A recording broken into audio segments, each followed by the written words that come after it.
Cool. I think we're going. All right, what up, guys? Welcome to another episode of Pearl Daily here on the Audacity Network. Sorry for the late. We had some tech issues. All right, so today, happy Memorial Day weekend. Welcome to another episode of Pearl Daily. So whether you're tinkering today in your garage is Memorial Day, or so thank you big guys projects, very much for all the men who served in the military and sacrificed their Harbor lives Freight. for the security And you of can this be country. confident knowing that at Harbor Freight, on this you can channel, get we do quality respect tools the at prices military that over work here, just and I as hard always as you say, do. Because the only thing more satisfying than a job well done is a job well done, well under budget. Whatever you do it for less at Harbor Freight. Okay. For the security. And you can be country. confident knowing that at Harbor Freight. Okay, now it's gone.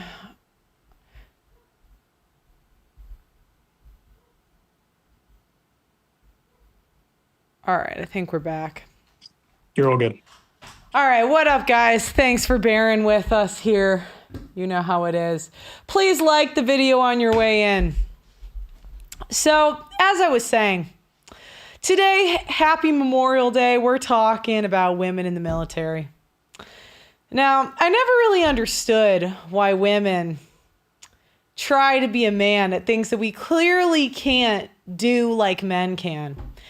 But I do want to say thank you to all the men who have served and sacrificed their lives for the safety and security of this country.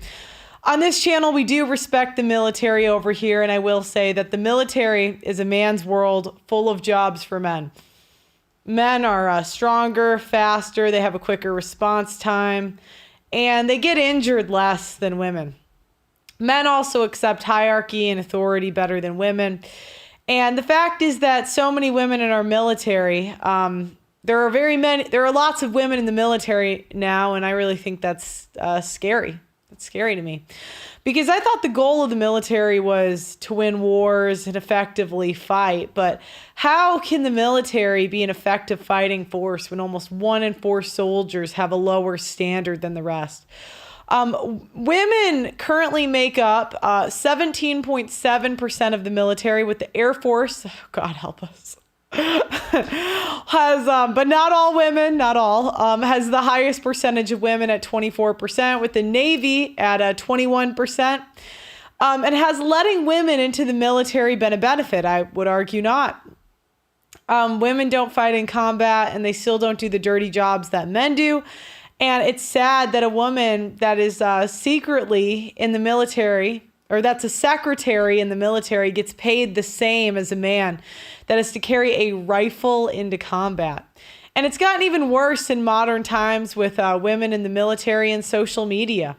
We have been able to see how much less capable women are in the military than men. Social media and feminism has military women acting like complete whores on social media. Why do we see female soldiers dancing like strippers in military uniforms? I don't know. We just really can't help ourselves. So that's what we're going to talk about today, women in the military.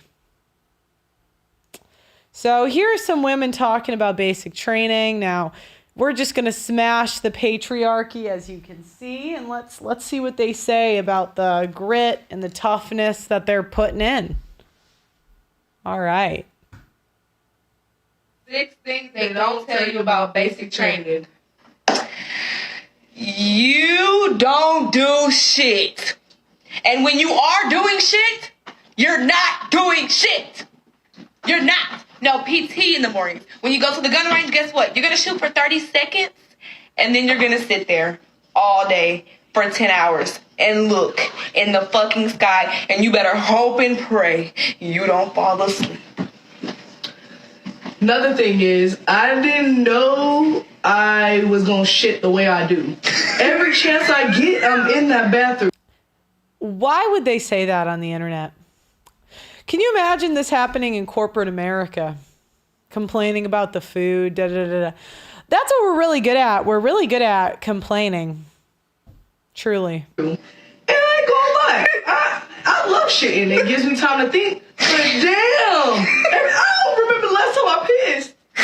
You are going to eat. And if you think you're not gonna eat, you're gonna get fucked up for not eating. Because their sole purpose is to make your back big so that they can talk shit about how big your back is.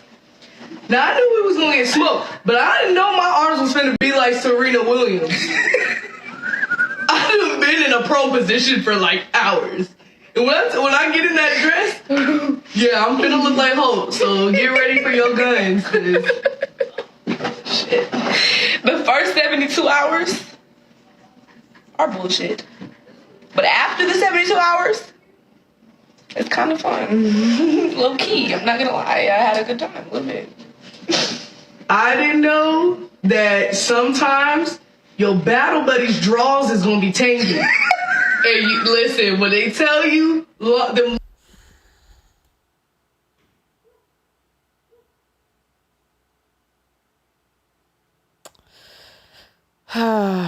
Why, God? Laundry rooms, they work. I promise they work. Make sure you put them in the dryer. Make sure they fully dry. The rules still apply the way they did at home. No crunchy draws, no tangy draws. Wash them because I think I done smelt the worst of the worst. They don't wash their ass. Why? This is so unprofessional. This is who we have representing the military. Now we have, as you know, women take our jobs like very seriously. I gotta turn the sound off because of copyright.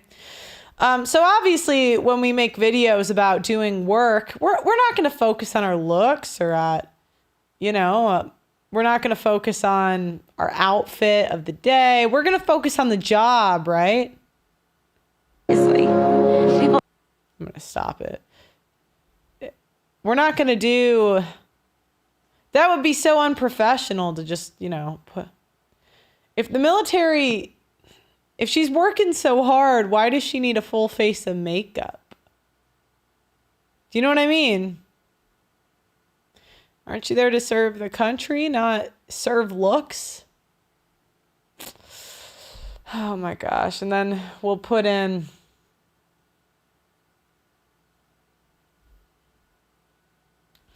Yeah. All right, let's see who's next. We got military women dancing in uniform. We got to turn off the sound here. Yeah, so now we got, let's see. I'm sure it'll be a professional, like, military dance. Oh, my God. She's shaking ass. Oh, my God. She's shaking ass in uniform.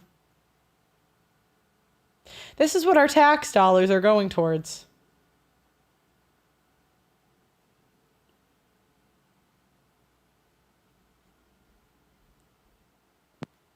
Oh my God. All right, let's see what's next. Oh my God, they're shaking ass too.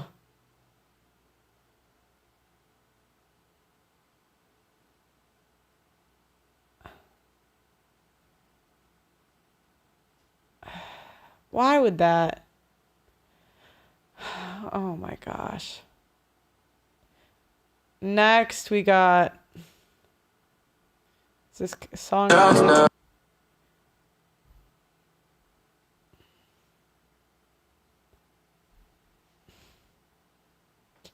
She's for real.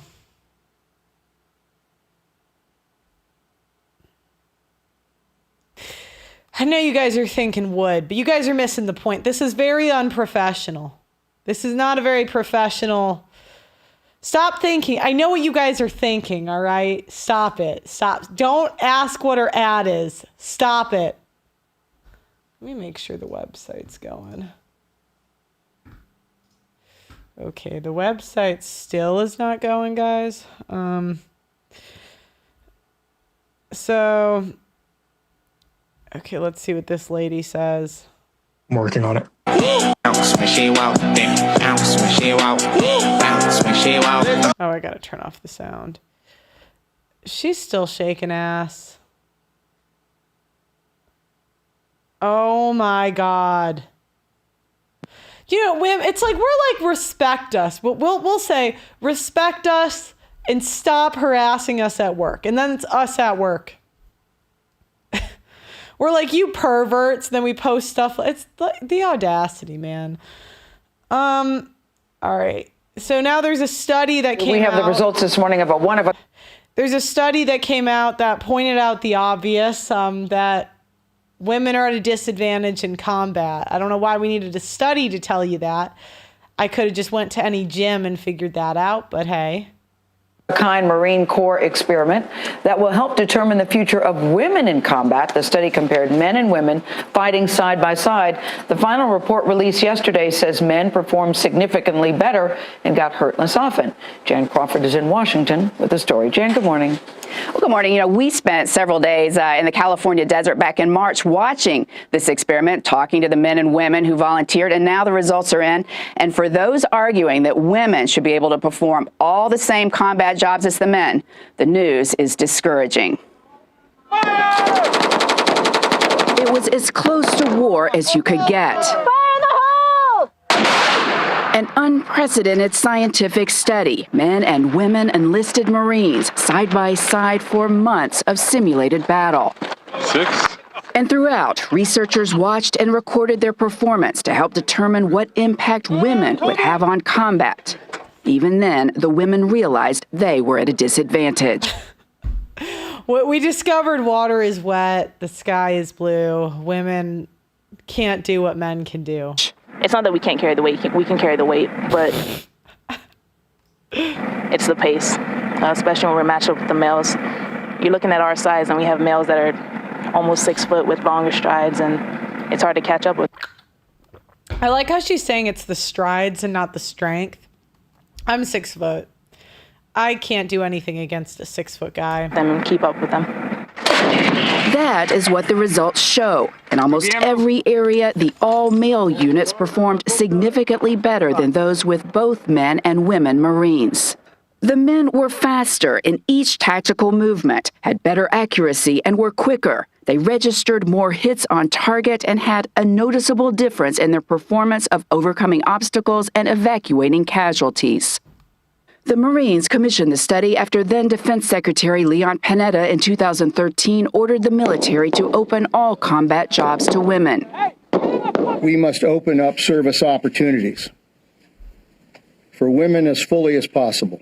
Most branches are ready to comply. And just last month, 2 women passed the Army's toughest test to become Army Rangers. We can handle things physically and mentally on the same level as men, and that we can deal with the same stresses and training that the men can. The women Rangers said the standards should not be lowered. Women Marines we talked to agreed. They told us few would want these jobs, but if there is just one who can do it, she should get the chance. It takes a special person, a special drive, a special mindset, a special heart to do this. There's not many of us. And it goes the same way for the men. Now, the Marines will make a decision sometime this fall on whether they will seek an exception that would allow them to keep units like the infantry all men. Nora? Be interesting to watch as this moves forward. I think she said it best, special mindset and heart, regardless, men or women. It's tough. I agree. Jan, thanks again. We have the... Yeah, do you know what's crazy? There is a study that came out that said women speak like 10,000 words more a day than men. And it's like academia always comes after common sense by like 20 years. You could have asked any husband, who talks more, you or your wife? And he would have given you the answer, right? But, you know, it's they put out these studies to tell us the sky is blue, water is wet. Okay, so next, we're going to talk about a former Bragg soldier pleads to the killing of another soldier in Fayetteville in 2021. A former Fort Bragg soldier was emotional Wednesday in a Cumberland County courtroom as she apologized for shooting and killing another female soldier. She was found sitting outside her ex-boyfriend's home in 2021. I am truly sorry from the bottom of my heart. So sorry. A tearful Tiara Vinson, 28, said as she pleaded guilty to second-degree murder for fatally shooting Keelia Olivia Horton, 22. If I could go back and do it over again, I would have handled things differently. According to the assistant director attorney, Kara Hodge, at Wednesday's plea hearing, Vincent, who was pregnant with her ex-boyfriend's child, went to the house of Ferdinand Drive on May 7th to discuss an abortion with him. The prosecutor said that's when Vincent arrived. She shot Horton after finding her sitting in the driver's seat of a car in the driveway. Horton was pronounced dead at the hospital. Wow. Some of the residents in the West Fayetteville neighborhood of single-family homes witnessed the slaying. One woman who was washing her windows at the time told 911 that Horton had just pulled into the driveway that Vincent got up and shot her, according to the autopsy report. The mother of two was hit 5 times, once in the neck, once in the left arm, twice in the torso, and once in the chest. The autopsy record stated that Horton was in a new relationship with Vincent's ex-boyfriend. Vincent's attorney said that at the hearing that Vincent had once lived at home but moved out when they broke up. He said the ex-boyfriend, who was also a soldier, wanted Vincent to get an abortion, but when she went to the clinic for a procedure, she was so upset the doctor was unable to proceed. I wonder, did she have the kid? On the day of the killing, Conlon said Vincent had gone to the Ferdell Drive home to tell the ex-boyfriend, if that's what will keep our relationship together, I will get the abortion. The things women will do for Pookie, man. Conlon said Vincent gave birth to the child while in custody in the killing. Oh, man. That's her. Following Vincent's emotional statement at the plea hearing, Horton's cousin, friend, and co-worker, Lonnie, gave a victim impact statement speaking directly to Vincent, who sat feet away from her at the defense table. Lenhart said her cousin was not a confrontational person and that Vincent's deadly decision left several children motherless. Her 4-year-old daughter still asks about her. You should have left her alone. At the time of the killing, Fort Briggs officials said Horton was a motor pool clerk assigned to the 525th Military Intelligence Brigade. She was originally from Birmingham, Alabama, and joined the Army in June of 2017. According to her obituary, she is survived by 2 young children, her parents, a grandmother, and the hosts of aunts, uncles, nieces, and nephews.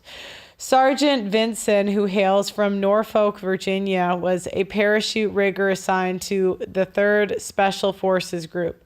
She'd enlisted in January of 2014. As part of the plea, Superior Court Judge Gail Adams sentenced Vincent to, she only got 17 to 21 years? Women can just commit crimes, man. First-degree murder and discharging a weapon in an occupied vehicle. All right, so this leads me to my question of the day. So we're going to put a Zoom link in the chat, and you guys can give your experience. Do you think that women should be allowed in the military? If so, what roles? Do you think we should be allowed in combat roles?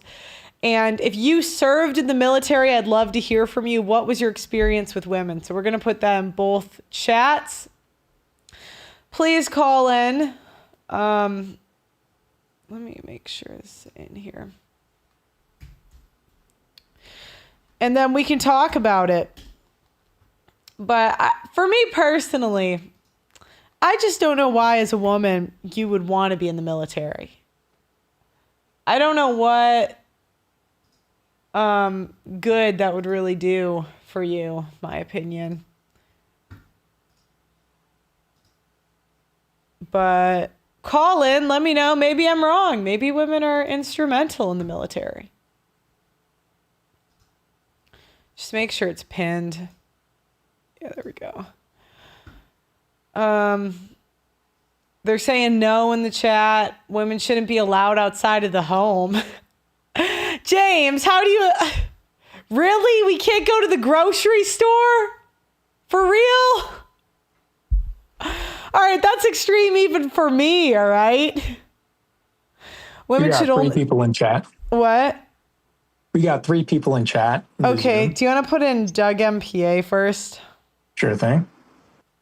And then if you make him a mod, he usually... Or like him own the Zoom, he usually lets people in and out because he knows the people calling in. Got it.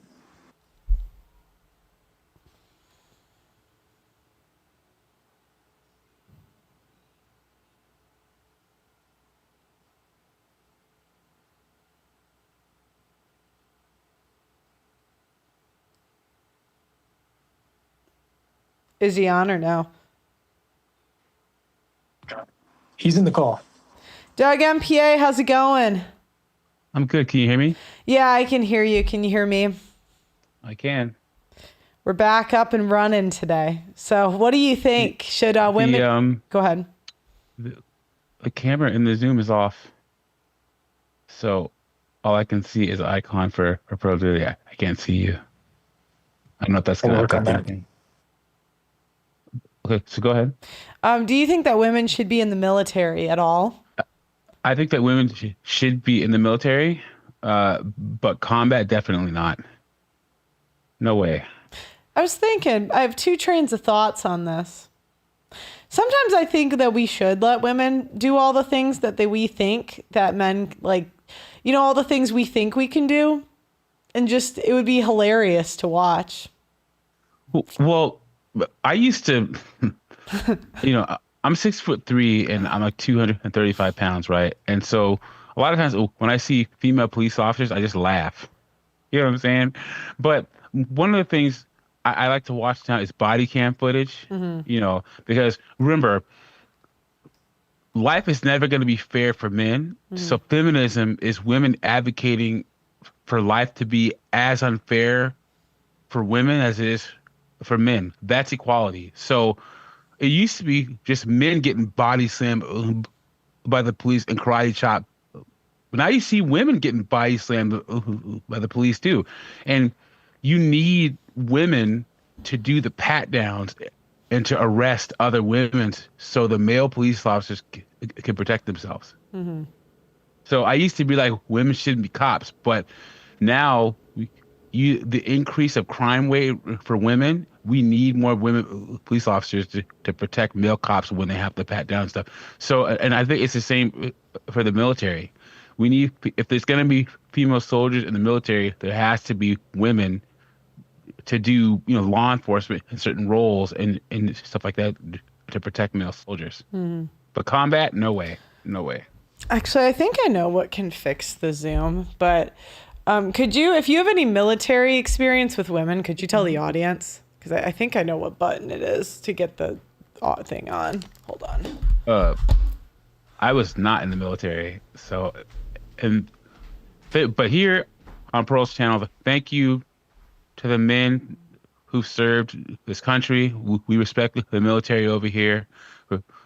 The men have to make the ultimate sacrifice and risk their lives for God, country, community, and family.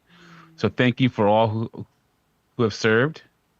And then, yeah, but I didn't serve the military. My mother and father did, but I didn't. But I've heard friends say that, what's the saying, that women in the military are like a welfare check or something like that. And also, I would think that women, even female soldiers, men have the expectation to put their lives on the line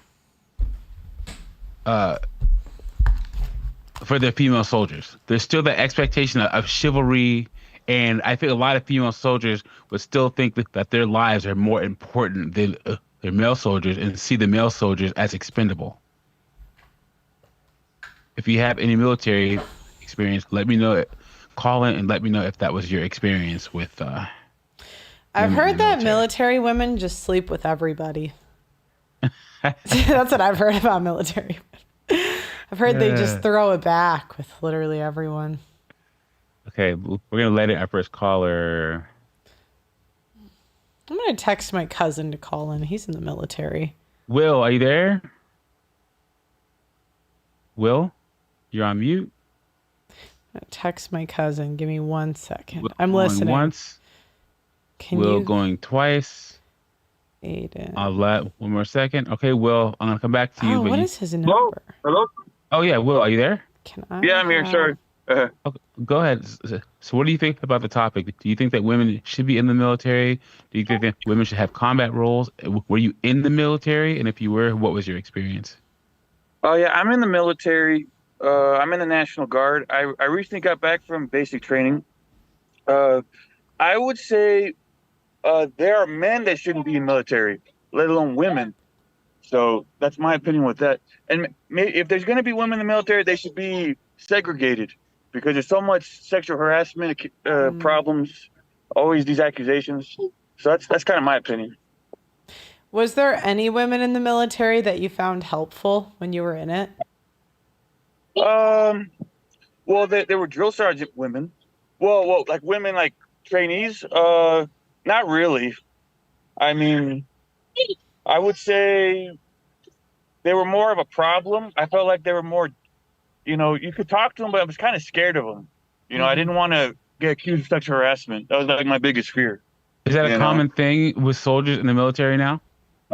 Yeah, they got this thing called Sharp. Like, it's like I remember one of the. Hey, Liam, can you? I'm talking about. Sorry, my kids. Yeah, like we were like sleeping in the middle of the night, and one of the guys weren't sleeping with a shirt on, and there was a female drill sergeant. They woke us all up because he wasn't wearing a shirt. The male drill sergeant she should sharp you for what you did. And it was just, it was kind of crazy. But yeah, I saw this video where they have these male recruits and this stereotypical, short 250-pound B-dub drill sergeant was yelling at these guys, I'm your mama now. You're going to do what I say, blah, blah, blah. And the only reason why she was getting away with it is just they had two male drill sergeants behind her. But she's dressing down these male soldiers. But the only reason why she could do that is because these two big old huge male drill sergeants were behind her, ready to do something if anyone said anything back to her. How sad is that? Yeah. Well, there's some that you have to take seriously because you got to obey them. But there's others you didn't, because if they don't smoke you, you're kind of like, okay, yell at me. I got you. I got what you're saying there. Well, and Pro always says that one of the biggest differences between men and women is that men are benevolent and women aren't. The fact that these guys would let a woman talk to them, like any of those guys could stop her They don't from have talking like that. Do they have a choice though? I mean, like the consequences if they don't listen. You know what I mean? Yeah, but every person has their limit, though. You know what I'm saying? I mean, she has to. A female drill sergeant would still have to walk the line. Understand what I'm saying? Because most men have that limit, and I mean, remember, men have the threat of violence between us, but we don't have that with a woman. So. Yeah, but I'm just thinking. I would say yeah, they kind of got a high off it. Like you're ordering all these men around. I think they got like a little confidence booster, something out of it. That's something I felt Someone from in the chat says, I'm an active SOCOM operator. Women should be encouraged to join, but reserves to role in other teams that aren't combat roles where others are relying on their decision-making skills. Yeah, I mean, they could do HR. That's a common job. IT. There's a lot of jobs in the military. But infantry, payroll technicians. No way. I don't think they're in the infantry, actually. They're not in there. So. Okay. Well, thank you for calling in. We'll call in anytime, okay? Yeah. Oh, thank you. I'm a big fan. No, thank you. Bye-bye. Thanks for calling in. If you see Terrence, I think he might be in the... I'll look for him. I don't know if he's there or not. Though. I just messaged him to come on. Okay. Next, we're going to have Nathan. Nathan, are you there? Nathan. Nathan going once. Nathan going twice. All right, I'm going to put him back in the waiting room. And we're going to let in... Guys, make sure to like the stream, please. And hit that super chat button if you want to donate to the channel. Mike, are you there? Mike? Yeah. Hey, I'm here. Hey, Mike. Hey, Mike. I can hear you. How's it going? It's good. I was in the Marines like 15 years ago. I was in Afghanistan, and well, let me say first, there was like one exception. This chick was a power lifter. She was like outperforming some of the men, but it's like 15% of women actually excel. And I would say, the inverse, 15% of men are, need to step it up. But they're huge whores. In Afghanistan, like, you're not allowed to have piercings, right? But this chick had her titties pierced, and she was showing like the staff NCOs and shit, and they were all about it. But yeah, there's a lot of a guy I know married an Air Force chick. They were both married and cheating on their spouses with each other. It's crazy out there. In like a combat zone where there's no supervision, it's crazy. Wait, so how do they get it in a combat zone? Be YouTube friendly, please. But how do they get it in? I really just say I never engaged in it, so I don't know.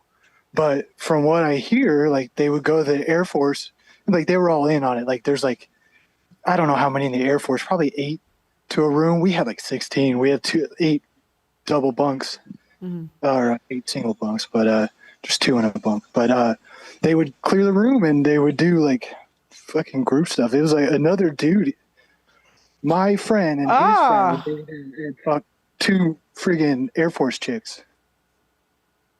Dang, so they would just all in the same room, huh? I guess I wasn't there, They got but to know they're each married other. They got to know each other real well.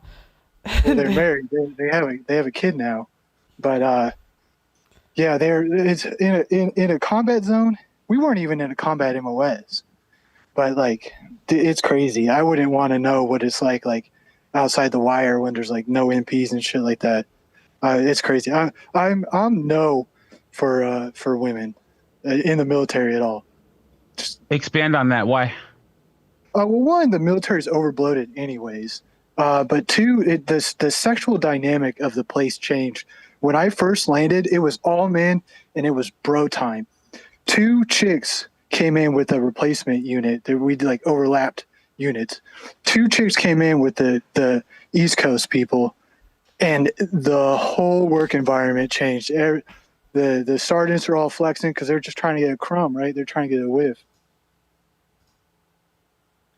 So it's just I don't want to say it's a distraction. It's not a distraction, but when there's a woman in the workplace, it changes the dynamic. Did you ever have it that like you couldn't speak as directly because there was women there? I never. I wouldn't say that. But I tell you what, though, when me and this chick got promoted to corporal, and she said something, and I had something else to say, like in front of like junior Marines, and she's like, "Let me talk to you outside." It was like having a girlfriend, right? But that's the only thing. I never felt like I couldn't say what I want to say. It was more, and they're all 18 too. Like everybody enlists right out of high school generally. There's exceptions in their 20s, but so like, what's a 21-year-old chick in the military going to do when it's a 90-10 ratio? Like, what do you think? Did you know that there are so many young women joining the military that there's actually a wait list for a lot of MOSs because so many women are trying to join the military? Now, why do you think that would be? The college benefits are really good, I would say. 100% true. 100%.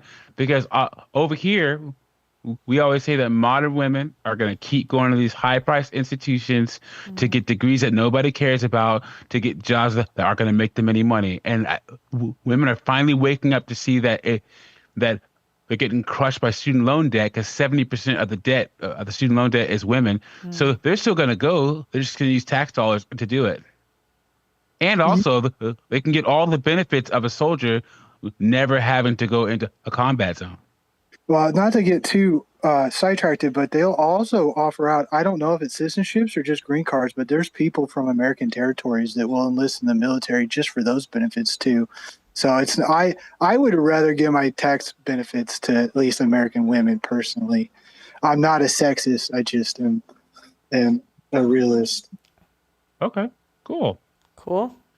Well, thanks for calling in, Mike. We really appreciate your viewpoint, Mike. Call in anytime. Yeah, please call in anytime. All right, thanks. See you guys. See ya. Okay. We're going to let in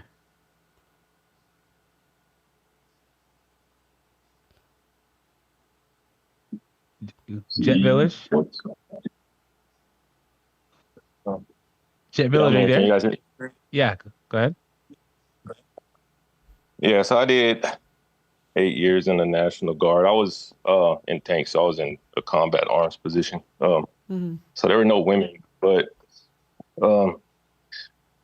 when I went to boot camp, I went to Fort Knox, Kentucky, and there was a couple units there that had women drill sergeants, and the women drill sergeants are the worst because they feel like they have to prove something. They have a chip on their shoulder, so they go in a little harder because they have to command that respect, because they don't get it, naturally it's just not going to happen. I think that women should only be in certain positions, obviously not in combat. We didn't have them in tanks, I can tell you that. But they were like in positions like logistics, things like that, truck drivers, just to help out with combat armed positions. They were in the kitchens, obviously, stuff like that, but that's about it. Did you ever have a female drill sergeant? I've encountered like one or two just like walking around on base, but it wasn't an issue because, like I said, I wasn't a part of their unit, so it wasn't like they could say anything to me. I wasn't in their unit, so Did you ever have any male friends that had a female drill sergeant, and what did they say about having to have a female drill sergeant? Is it a different dynamic? Well, I know you said command respect, but what do the guy soldiers think about having to get bossed around by a female drill sergeant? I can say most of them did not like it. Most of them hated it. Of course, things. They didn't feel like they should be bossed around by, a woman drill sergeant, especially a woman drill sergeant that doesn't have the experience that they should have. They're kind of just shooed into that position because of DEI or something. Believe it or not, DEI does happen in the military. So that's more the reason why they don't get the respect. Is because they're kind of just thrown in there, and they're thrown into positions that they shouldn't be in. So are they harsh? Like you said they feel like they have something to prove. What do they do, like, specifically? Like, do they yell more, or what do they do? Oh yeah, they will come down on you harder than they would like the female soldiers, obviously. Make you do more push-ups, that's pretty much the worst of it, I heard. Obviously take you out, roll you out in the mud, but that's just typical stuff. That's, you're going to get that from just about any drill sergeant. But the thing with the female soldiers is, or the female drill sergeants is, like I said, they just, especially with the male, they're working alongside the male drill sergeant, so they don't get that same respect. So that's why they feel like they have to go harder or push harder or discipline harder than the male drill sergeants do. Mm-hmm. That's just how it is.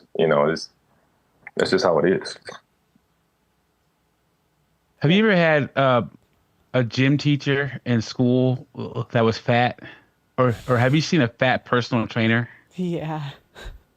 That's what it is. Yeah, pretty. Yeah. Honestly, if you have a personal trainer or a gym teacher who can't do push-ups or can't run or anything like that, like, well, why are you gonna respect them? And most female soldiers can't physically do what the men can do. And honestly, because I was talking to one of my female friends about this, she's pretty high up for this company, and she doesn't understand why young boys don't look at women as like leaders and stuff. And I said, because us men, from when we're little, we know that if there's 4 men and 2 women on a boat, and the boat is sinking, and there's a lifeboat, 2 spots on it, the women get to get on the lifeboat, and the men have to try to survive. That's what it boils down to. Yeah, that's true. No, naturally, yeah, we were raised, especially me. I know, like, I got a strong father, a very strong father, and he leads and he leads by example. So even when I was in boot camp, and I've seen it, it's the same thing. Us men, we lead. And that's just all to it. Yeah, you have a female drill sergeant yell and screaming at you, but then if something's too heavy for her to lift, she's like, "Hey, can you lift this for me?" It's like, wait, hold up a second. You know what I'm saying? Do you know what? I think the men should get the lifeboats. I really. You hear about how, like, on the Titanic, a billionaire went, like, you're telling me if it's Trump or Melania, we're really not saving Trump? Like, there was a billionaire that died in Titanic. I'm like, you guys put, like, we're going to put a kid over the billionaire? like, I'm not trying to, like, just, like, the old woman. She already had, like, she lived her life. Yeah. Yeah. The OMAC says women have a special get out of combat card that no one talks about. Yep, it's called getting pregnant, right? Yeah. Exactly. Yeah, we need the women to have kids. That's it. All right, Jet Village. Thanks for calling in. Really appreciate it. All right, thanks, guys. Call anytime. I think Terrence is on the line. Yeah, I see him. I'll bring him in.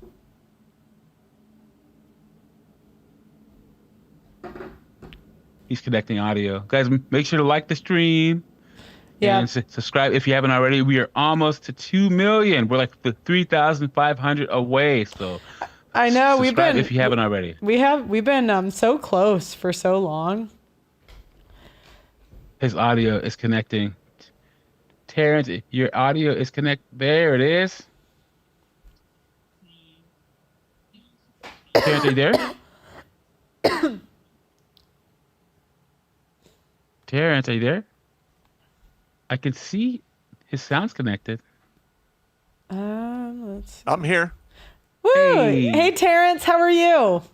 I'm doing good. Just chilling. What do you think about women in the military? It's a bad idea. Can you tell them your military experience for those that don't know? I was in from 1986 to 2018 across 3 wars. I was an infantry soldier, airborne paratrooper, airborne ranger, forged in the fires of the regiment, and a Green Beret. The last 10, 12 years of my career, I was civil affairs and intel analyst. And was there one woman that you thought was a good soldier in your whole time there that was helpful? Yeah, my idea between a good soldier and a bad soldier is simply this. A good soldier will try to do what you tell him to do. They don't have to always succeed. It just is what it is. Bad soldiers don't even try, and I can't stand those sons of bitches.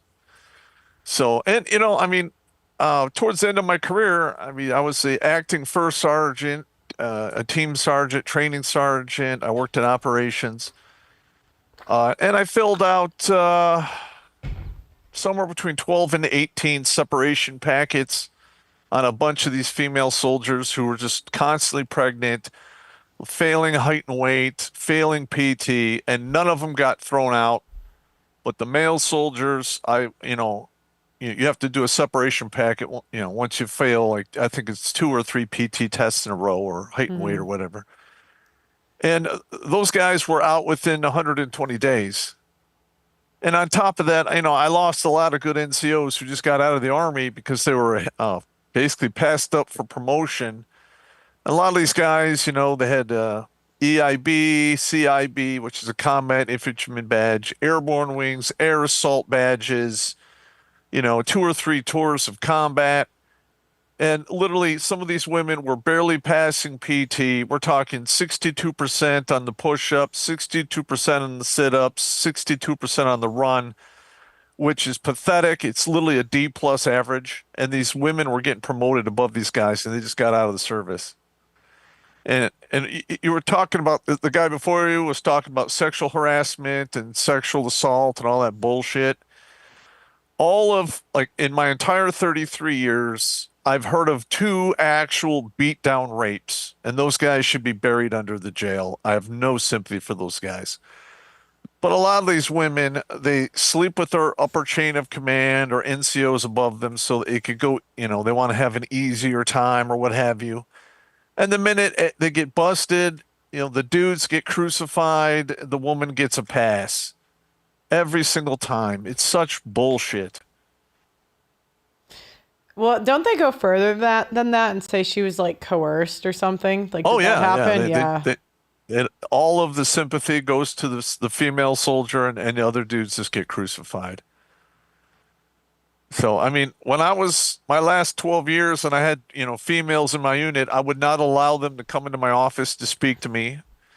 If they wanted to talk to me, I had to have at least one female NCO there, or we did it in the conference room that had mirrors or windows. So they couldn't really hear what you're saying, but, everyone can see what's going on. And I did keep a nanny cam in my office that saved my career because I had a female first lieutenant try some bullshit, made some accusations, and I had to, they were going to run me up the flagpole. They already give me the negative counseling, and the counseling had all these recommendations like, remove from my position, it was just bad. I went back and I burned the CD. I came in, I put it in the battalion commander's laptop. She saw it, and all of a sudden everyone wants to backpedal. And I'm like, no, you gave me the counseling, and this is going all the way to the top. I'm sending it to the Department of Defense and my senator. You guys are going down. Fuck you all. Damn. So yeah. Did they get fired or did anything happen? Oh yeah, that first lieutenant got reassigned somewhere in Illinois, and then later she didn't make a promotion to captain. The battalion commander, I filed 5 or 6 IG complaints on her because she was totally incompetent, and she was running the unit like a knitting circle. Everything was emotional decisions. It was just a shit show. Absolutely. How many and is it pretty typical for the women to just get like passed around in the military? Oh, you talk about mattress backs? Yeah. We want to be honest, that does happen. I tried to talk a lot of guys, because I was AGR for an Army Reserve unit. And we had like 170 soldiers, 2 companies at the time. And I was hearing all of this craziness that was going on at the hotel rooms where the BAQ where they stayed during drill. And I literally had to pull all of the male soldiers into a room. And I said, listen, bro, if I hear any more of this, I'm going to burn you to the ground because you're going to ruin your goddamn career, possibly ruin your life. And then it's going to negatively reflect on me. And I'm not having that. But yeah, it happened. Yeah, that's what I've heard. I've heard they Oh my God. I've heard they like to. That's crazy though. I think you've told me that story before. The nanny cam. So you would have lost your whole career if you didn't have that. Yes, I would have lost my pension. I would have lost everything. Holy shit! Did you see anybody lose everything because they did something like that? How many men did you see that happen to in your 30? Like roughly. Well, first of all, the women just make an accusation, right? And then there's a EO complaint or an IG complaint. And they have to investigate that. That takes anywhere from 6 months to 18 months. And while that's going on, you're flagged for all positive, you can't go to school. There's a lot of stuff you can't do. And a lot of guys, if it goes more than 18 months, a lot of these guys can't re-enlist and they're out of the service. So it's like an indirect way to just get these guys out of the service despite the fact they're completely innocent. And they just basically say, oh, it's unfounded. Instead of like busting these women to E1 and running them out of the service, they get a free pass. They make these accusations. They just get free pass after free pass after free pass. And it's really aggravating. Yeah. Doug MPA, you got any questions for him? So I know that the personal lives of female police are just a mess. Is that the same with female soldiers? Because I know you say they sleep around, but what about the ones that actually get married, try to have kids? Okay. how does it affect the female? Because first off, don't date female soldiers, guys. Don't do it. But so why would you recommend to not date a female soldier? And then what are their personal lives like when they actually try to have like a relationship or a marriage? Well, first of all, that almost never works out. These women, and it's the same thing for male soldiers trying to get married, have relationships. The career gets in the way. That the job is very anti-marriage. Mm-hmm. And, it jacks up men just as it does women. Military people get married a lot for the job being anti. Oh, yeah. Like I got off You guys do it every, like you guys get in at 18 and you're married 6 months later. Yeah, that happened a lot. I myself, I didn't get married until I was like 30, 31. Yeah. But yeah, I saw a guy. And the main reason that happens is these guys come into the service. They literally left their house with their mother, and then they want to have that home feeling again. So they get married really quick, and it's just an absolute shit show. These women pull a pin on the fat grenade. They just get all stupid, and these guys get ruined by it, Absolutely ruined. And another thing, I've seen so many soldiers get out of the service because they got divorced, and she took the kids back to whatever state she came from, and then the guy gets out to chase his kids. So we're always retraining guys to fill these positions when, if we had a JAG Corps that defended soldiers in divorce, you could probably retain a lot more soldiers and save more DOD money in training and replacing these guys. I remember back after 9/11 when that whole thing popped off and there's a surge in military recruitment, and a bunch of my friends joined the military, and before they got deployed to the sandbox, they all found some chick and got married real fast, just to have my girl back home, my wife back home. I'm talking these guys would meet a girl and like 6 months into it, marry the chick. Especially when they found out they were getting deployed. They're like, I'm gonna get married before I get deployed. It's like, come on, man, are you serious? Yeah. Yeah. Now I did a couple comedy lectures. I did one on Deploy Ahoy where I tell these soldiers, I literally, it's like a senior NCO class on how to not get screwed over when you deploy. And, and then I made administrative violence 1 and 2 and to try to, educate these young guys. But a lot of these young guys, they're thinking with the wrong head. There's not a lot of nerve endings there. They're not making rational decisions. There's no depth perception when you have one eye in the top of your head where all the bad decisions come out. So it's true. 100% true. Yeah. And it is just an absolute. And I know, and like the Ranger School, the women that graduated Ranger School, I had a lieutenant colonel, a captain, promotable, and then some E6s and E7s contact me on the down low and tell me the deal about that whole thing. And they were trying to push that through, and I think that was Obama towards the end of his, Obamanation bullshit. But you can't tell me a 38-year-old single mother of 2 made it through Ranger School. Not by the standard that I went through. And that school almost broke me. I literally watched guys walk until they had compound fractures in their legs. Oh. We had one guy die of heat stroke. No way. Yeah. Well, no, it happens. So listen, if nobody dies in training, you're not training hard enough. That's just the way it goes. And what I heard from, these officers and NCOs is these women in Ranger School were sent to the rear for 4 hours every 3 days to do personal hygiene. They were allowed to recycle the phases multiple times. They removed a lot of stuff from the school that, would normally get, people hurt. They took it out so these women would not get hurt, like hand-to-hand combat. Like when I did hand-to-hand combat in Ranger School, I was kicked in the temple and I had to get 4 stitches in my head. And they literally sewed me up on the side of the PT pit and then sent me back in there. That's the kind of training you're doing. There's actually a documentary on that whole thing, and these politicians like, you will pass these women through Ranger School. You will do it. I know that. And listen, they went into the situation knowing that they would eventually pass. Correct. So they would show up and they do just enough, and they can barely pass, or maybe do like 70%, and they pass them anyway. And here's another thing these women don't seem to understand is if you want to, perform at those higher level RPMs that men can do, it is damaging to their bodies. A lot of these women are sterilized for the rest of their goddamn life because they wanted to go play with the men. It physically wrecks them. Yep.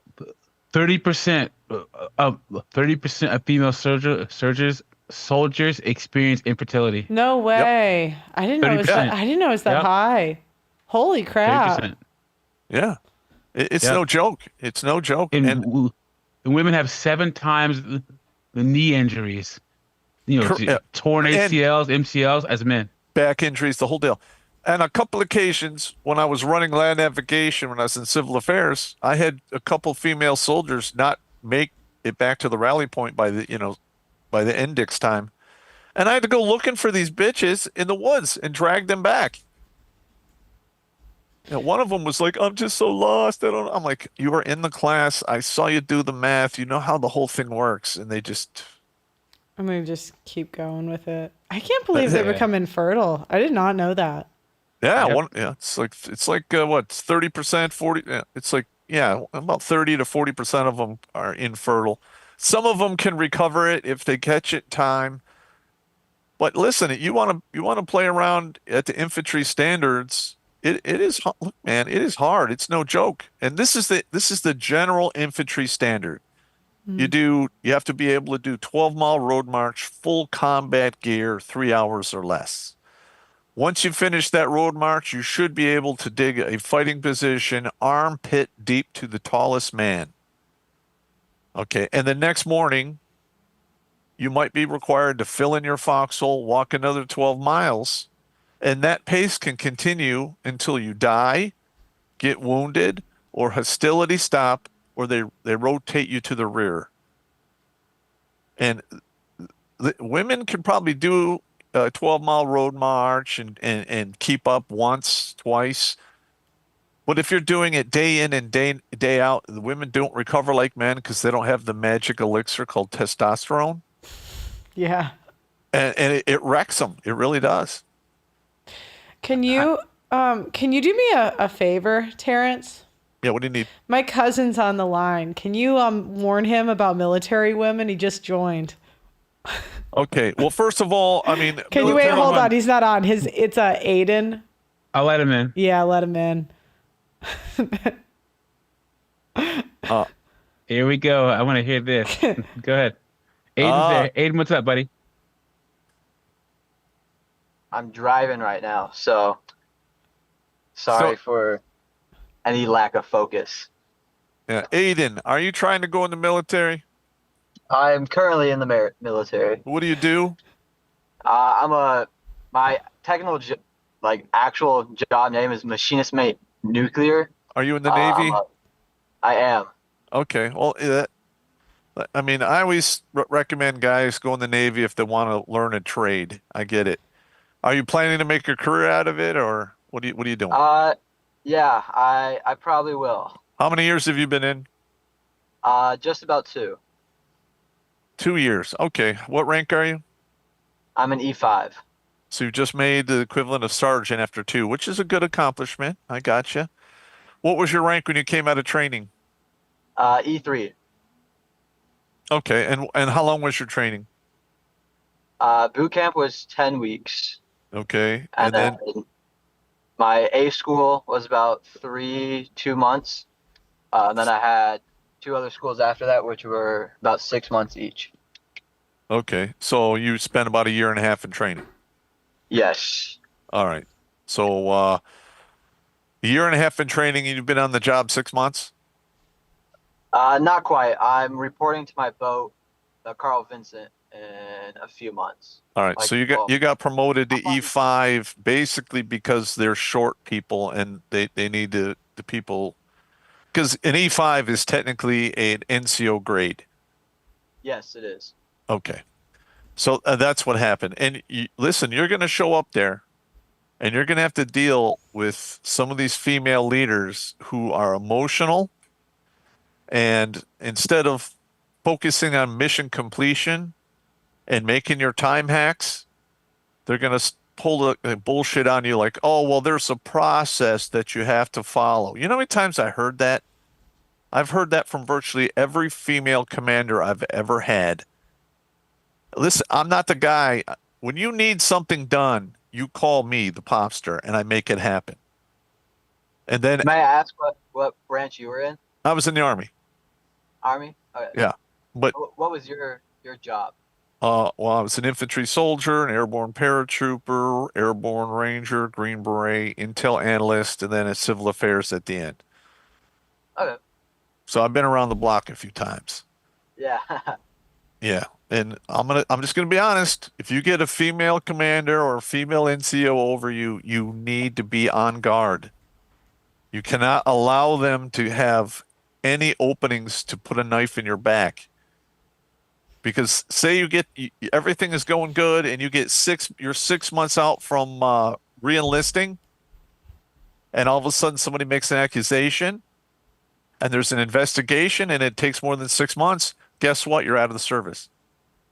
Yes, that's actually happened to one person I do know. So But- my advice is simply this: stay in, do your enlistment, right? If you want to continue on, go in the Navy Reserve or go to the National Guard and focus on, making actual money, stacking cash. Because you don't want to be that guy who's been in the service 14 years and some false accusation, and now you're a decade and a half of your life is flushed down the toilet. Yeah, I think right now my plan is to do my contract and then go civilian sector of my Good. job. All right. That's all you can do. And listen, you're gonna see the world. You'll probably catch VD once or twice in some port somewhere. I mean, listen, I'm just telling you the way it works. Women love the uniforms, I know they love the ribbons and the brass, but they hate the life. Yeah, we're like, ooh, a uniform. Yeah, listen, when I was 25 and younger, I was tearing it up because they do, and then I just got sick of it and I stopped dealing with their bullshit. But that's actually how it went down. Listen, you show up with a Green Beret on, women get wet. That's the way it used to roll. Yeah. Well, I don't wear no Green Beret, but. How old are you, Aiden? I am 20. I'm about to turn 21. You are right in the dick thinking zone, Aiden. Yeah, bro. Don't get married. He's such a good kid too. Don't get married. Don't have any kids until you're 35, man. And no single mothers. The worst base rats are the single moms hanging around the base, man. Don't marry. Don't get married, and definitely. I had a friend who made all the typical mistakes a lot of these younger soldiers made. He went in a year into it. He was 20 and he married this single mom who was 27 who had a kid when she was 17, right? And so they're together for 2 years. He gets off work. He says, "Hey, honey, how you doing?" He goes upstairs to change his uniform. Comes downstairs and the police are on his front porch, and this woman, his wife, is crying under the shoulder of this MP. So then they're like, "Well, you have to go to the barracks because she said that you were, she did a call against you." So he packed up his stuff because, you have to go to the barracks for 72 hours, right? Packed up his stuff, and she cleaned out the house while he was in the barracks. And then not only that, she divorced him when her son was 10, and he had to pay $500 a month in child support for 8 years for a kid that wasn't even his. Well, yeah, okay. This is the way it works. And it's military and civilian. All she's got to do is fool you for 2 years and 1 day that the child is yours, and you're on the hook for child support for the rest of the kids' teenage years. That's 18 to 21 years. That is slavery. That is the actual definition of slavery, and it's dished out all the time in divorce court. I talk to probably 40 or 50 guys a year that this happened to, And in the past 16 years, probably 700 to 1,000 guys. Jesus. Yeah, it's a clusterfuck. And I myself, I am glad that men aren't getting married. The marriage rates are 5.1 to 6.3 out of 1,000. That is the lowest it has ever been since the Civil War when we started tracking that statistic. Yep. Yeah, there's no point. There's no reason for a man to get married. No, the juice is not worth the squeeze. And the military still pushes, because remember, the military wants you to get married because the odds of the children of a military family joining the military increase exponentially. Actually, that used to be true, but the secret is out now. Oh, is it really? A lot of these guys who have been thrown out of the military on bullshit have told their families, don't go in the service. And if you do one enlistment and get out for your GI Bill. Do not stay in. And they're not.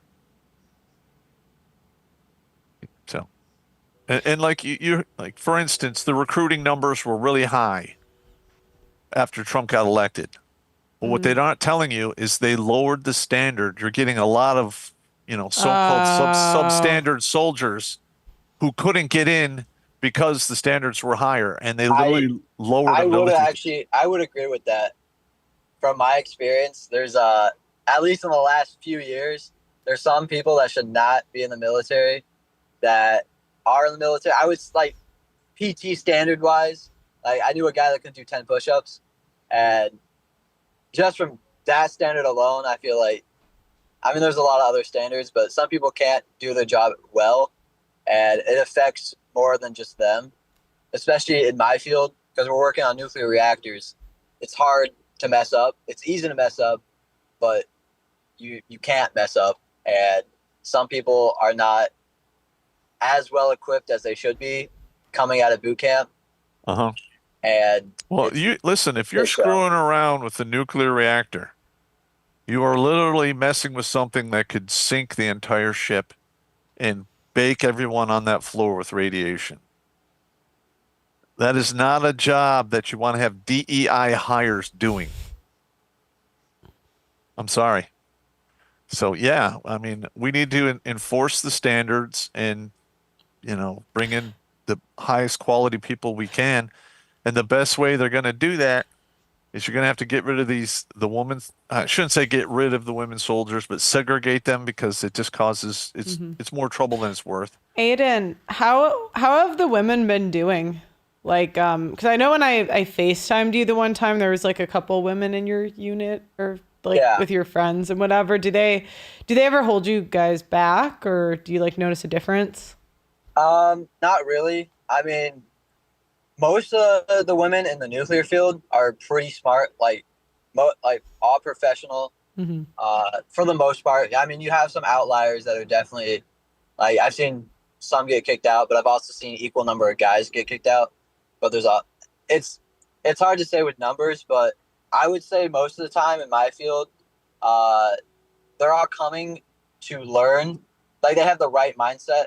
At least that's the ones I'm around. They all have the right mindset, and they want to learn. They want to be there to learn and to work.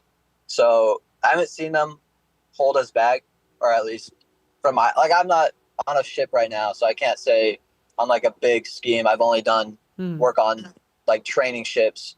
So, but from my experience, not as much as I expected. Cool. I don't know. I'm going to be honest. 85% of the women that were in civil affairs shouldn't have been there. And you could not depend on them. You had to, when you told them to do stuff, there was a greater than likely chance that it wouldn't be done at all. And you always had to, have other people there and waste resources and time to check behind them. And it just bothered the crap out of me. How would you see? I have another question. How would you see women soldiers treat other women soldiers? Because I always say that women can't stand each other, man. Oh, that's really absolutely correct. They hate each other. Yeah, like you know that 50% of women polled say that they'd rather work for a man than a woman. 90% of paralegals say that they'd rather work for a male attorney than a female boss, than a female attorney, and most medical assistants say they'd rather work for a male doctor than a female doctor. and it's the same thing in the military. I've had, let's see, one really good female commander, but she had 4 brothers. Mm-hmm. All right, so she was a class on herself. The other 2 female commanders, their hearts were in the right place.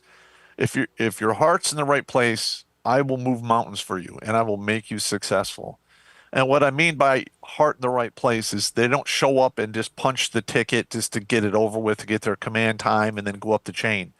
They cared about the soldiers. They wanted, soldiers to succeed. They went to bat for their soldiers to make sure they were squared away, or protect them from other commands. Because I have seen female commanders go after other soldiers and other units because I don't even know why.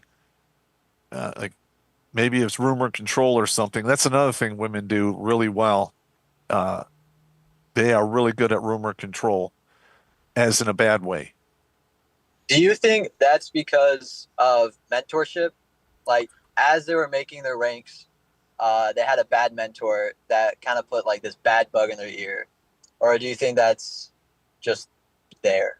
Well, women have they show up here on this universe with the base programming. Yeah. And they're highly social creatures. They need to have the society to survive, and they have no problem taking shortcuts, rumor control, assassinating your character.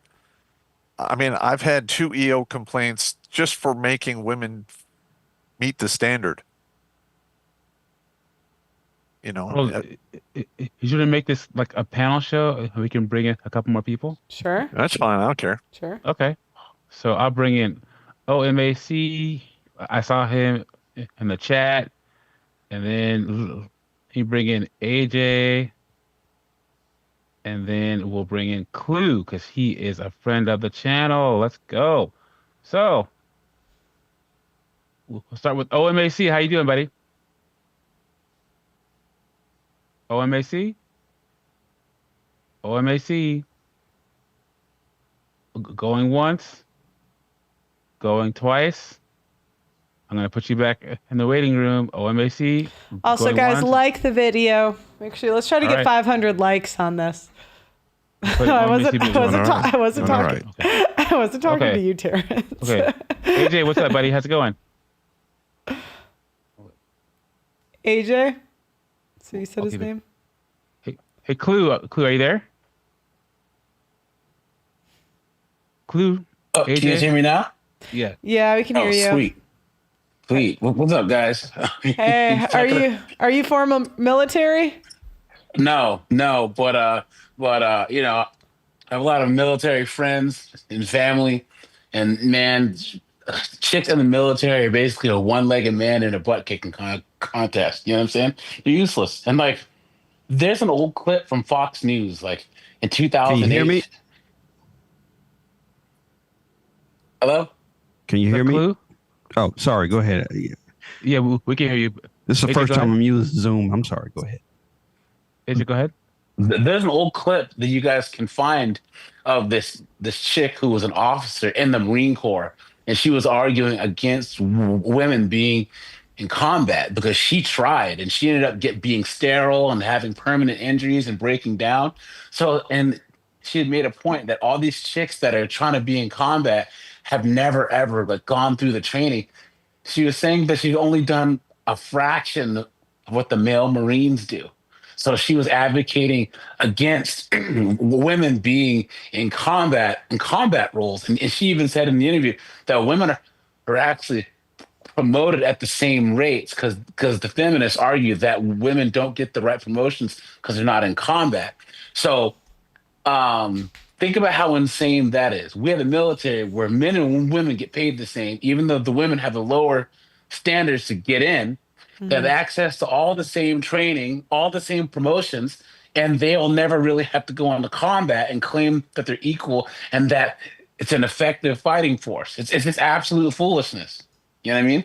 I don't think that women should be in the military at all, personally. You know, or police officers or firefighters. It's just a liability. You know. It is. So, Hey, I actually think that they can be assistants in all of those jobs and do the front desk. So yeah, not even them, because remember back in the 1800s and the early 1900s, even secretaries were guys. Remember who was the guy from the Christmas Story with Scrooge? You remember he was Scrooge's like they can get coffee or something. Yeah, but even they still cause discord. Yeah. Still cause stuff. Or there's a guy that I know. He was a Marine, and his first year in the Marines, there was this one girl. She was a barracks bunny, and she was letting all these dudes smash. And my one friend was in his room chilling, and his friend goes, "Hey, yo, man, we're gonna go to what's her name's room, and they're gonna come on, ride a train and ride it." You understand? No, he said no. He didn't go. You know, all 8 guys that showed up to that room, she said a SA charge. All of them got put in jail, and all of them got discharged. Yep. Holy shit.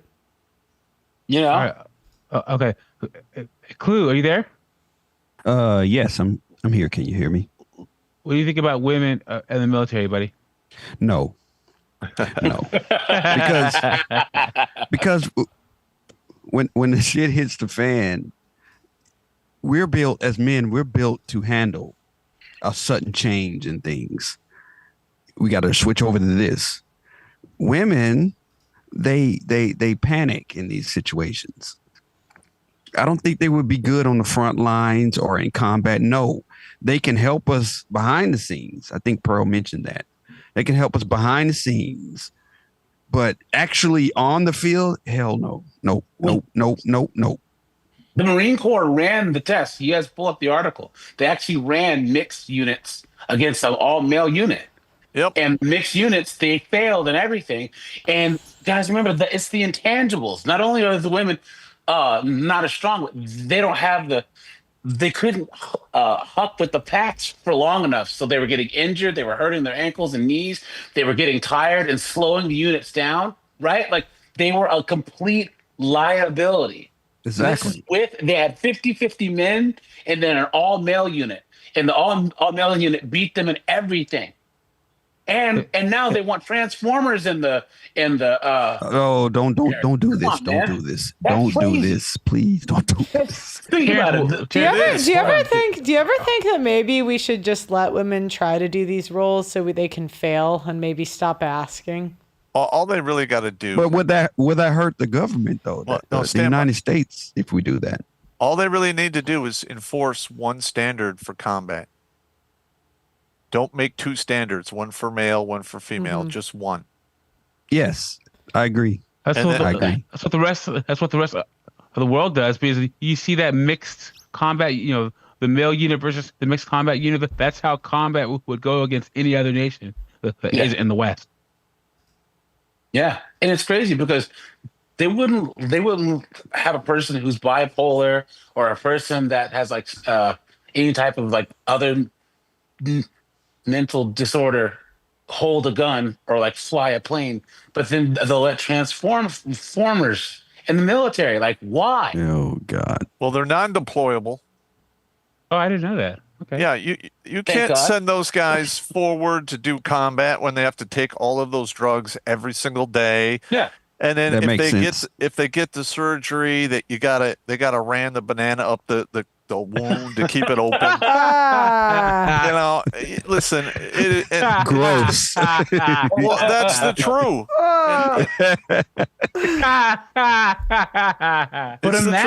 But imagine that's too real. China and Russia, and then they're just laughing. They're laughing. You know what I mean? Because I would say the last like 14 years, our military has really gone away from focusing on being effective and deadly. You know what I mean? And whereas all of our enemies, and people just don't like the fact that we have them, are just looking and just saying, if this is the best time for them to strategize against our military. It's insane. It doesn't make any sense. So if I'm shot and the only person around is the female officer, I'm going to expect her to carry me to the medevac. Not going to happen. Will that even happen? Yeah, you're crawling, man.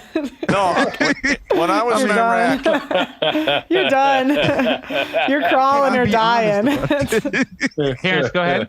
When I was in Iraq in 2004, I got assigned some shit ass duty, and I needed a truck on a daily basis, and they assigned me this female E4, and I literally went to the sergeant major, and I'm like, I don't want her.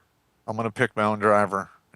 And he's like, why? I go, because she's a female. And the sergeant major's like, hey, you need to be careful with that. I'm like, no, I'm a 200-pound man with my full kit on. I'm 230-ish. That woman can't carry me anywhere. She can't even drag me 20 feet. I'm a dead man. Yeah, there was a guy that I was talking to, and he was talking about how, he used to like to stand up and shoot the M60 from the hip. You know what I'm saying? Just because, America, back when he was in. But they noticed that the women couldn't pick up a fully loaded M60. So they said, now you have to put what's the thing called where you have it on the ground and it props it up? The bipod. Yeah. Now you can only shoot it with a bipod. So it's fair. And then my best friend, he was in the Navy. He was a corpsman. He was on the medical ship, on the head medical ship. It's the USS Mercy or the USS Mercy. Dude, you gotta know the ratio of men to women on medical ships. There's a lot more chicks, and they're nurses and medics, and they're all 304. So you got like 50 dudes smashing like 400 chicks. It's crazy, dude. And first of all, they're HOEs, which is a horizontal orientated entertainer. But guys, here's the main question: are women built to die for their country? No. No. When you sign up for women won't even service, die for their families and their children. They're not going to do it for their country. Yeah, not at all. Come on. They're screwed off the bat. Come on. There's nothing more important to women than their own selfish desires. We all know that. Yep. Not their kids, not their country, not their family, nothing. Hey, guys, I'm going to clue AJ. I'm going to drop you guys off. And I'm going to bring in 2 more people, okay? It's All right, salute, Doug. Bye, guys. Bye. Have a good one, guys. Thanks for calling in. It says, according to the U.S. Department of Defense, in 2021, women make up 17% of active duty forces. That is scary. Okay, I'm going to let OMAC, because he said that he's here now, and I'm going to try Nathan again. OMAC, are you there? Yeah, can you hear me? Yeah, there you are. And then, Nathan, are you there? Thanks for calling in. It says, make sure Nathan, you turn off the. There you go. Nathan, are you there? Can you hear me? Yeah. So we're gonna do OMAC first. So what do you think about? I'm here. What do you think about women in the military? Were you in the military, and what was your experience? And then, if you have any questions for Terrence, Pop, you can hit, or Pearl, you can hit them with some questions too. Yeah, so I spent about 1.5 years in the Army Infantry, 11 Bravo. I got kicked out after 1.5 years, actually, due to a sharp report that was a he said, she said case. Oh, my goodness. Yep, it's very common. Ouch. So I've got a couple of stories about women in the military. So I was in 2014, 2015, did my basic training at Fort Benning, Georgia, and then I was a medical holdover there because I broke my leg in basic. So I got to Fort Carson, Colorado, and during that time in 2015 was when they really started talking about putting women into combat roles. So the brigade commander decided to do a little test, and he volunteered women from all over the post to conduct a 12-mile ruck march. And then voluntold a bunch of us infantrymen to do the same along with them. And that day it proved to me, everything I needed to know. Not a single female that volunteered to do that made it across the finish line. Not a single one of them. Holy crap. No, that's actually very common. Yeah, that's about normal. Look, I can't tell you how many times we go to the field and we'd have these females, and I would bring extra gear because I know they're going to get fucked up. Oh, yeah. The crazy part is there was even this small little guy that was from my platoon that conducted the ruck march with us. And the first time we were in the field with this guy, we did a 2-mile ruck march to go set up our fob with the strikers. And he fell out after a mile. He broke down and cried, and somebody had to carry his ruck. But this guy completed that 12-mile ruck. Yeah. And that's about normal. Yeah, it is. And it is. And we also, like, Pearl is talking to a guy named Arvis and trying to get him on her documentary. And he has the in for all of the guys that have been screwed over with these sexual assault, sexual harassment shit in the military. Mm-hmm. A lot of these guys, they don't, like, some of these guys are in prison and they weren't even allowed to question their accuser. A lot of them were not allowed to show evidence that would have exonerated them. And this happens on the regular. No way. Oh, yeah. They couldn't even. How is that possible that they couldn't show evidence? Well, because they have, in a military court, it's different than civilian court. Yep. And you don't have the same constitutional rights and protections in a military courts martial that you do in a standard court. You are guilty until you're proven innocent. Correct. You're guilty. The thing about my case, though, was it was just a straight he said, she said case. Didn't even go to court martial. I got called into CID one day, and they said, do you know, such and such a soldier? I won't say her name. And I was like, oh, well, yeah, I know what this is about. She actually came to my barracks room. She was a friend of mine. I knew her for a while. Uh-huh. And she came to my barracks room and wanted to talk. She had gotten an Article 15 because of insubordination is what I think it was. Wow. And I'm shocked. Yeah. Right? Wow, a woman speaking back. Sergeant or something. So, and then after a little while of talking, she wanted to stay the night. Now, mind you, me and her had also hooked up previous to this. A big mistake. Oh, yeah. Believe me, in the past 10 years, I've had a lot of time to think about it. And then, so she wanted to stay the night, but then she climbed into bed with me. I didn't ask her to. And she put her ass against my crotch. I didn't ask her to. So as a 20-year-old single private in the Army. We know the deal. That'll get you. Oh, yeah. But here's the thing. It didn't even go very far. There was no, penetration or nothing. We didn't even actually have sex. Oh. Uh-huh. But they found me guilty of what they put on paper as abusive sexual contact. Oh, my gosh. Of course.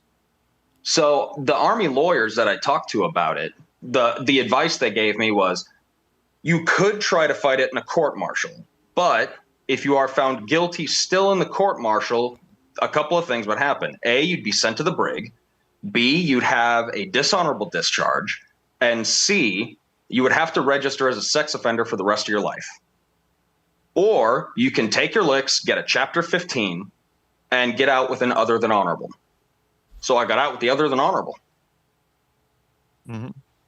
Yep, that sounds about right. And so would you recommend people go into the service after you get that kind of treatment? Absolutely not. That's exactly why they're not making their recruiting goals. Because the secret's out. And I think also part of it is, when the general center of the country is that all men are bad, why fight for these broads? Why? That's right. For what? For what?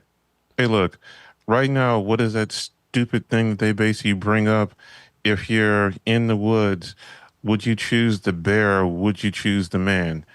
And then they would choose the bear. Do you know how stupid that is? Yeah, I know. It's absolutely delusional. It's absolutely stupid. It's like, oh, so you're more worried about the man than the bear that will maul you and eat you alive. Okay, gotcha. Whatever. Yep.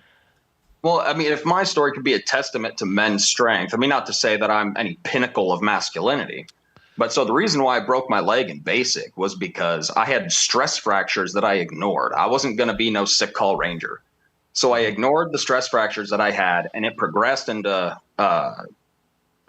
stress fractures, and eventually it got to the point where I could barely train. And so eventually, during the last FTX of basic, I ended up getting in a fight with another guy, and it broke my leg the rest of the way. Wow. Holy shit. Okay. That happens.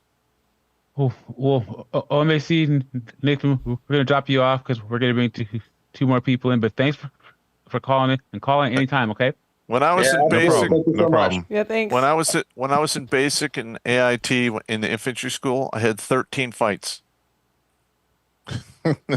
13. That's the difference of today and the 86 when I went through. Wow. We have Jag 48 and Dan. Dan, are you there? Jag 48? Yeah, I'm here. Gonna start it off real quick.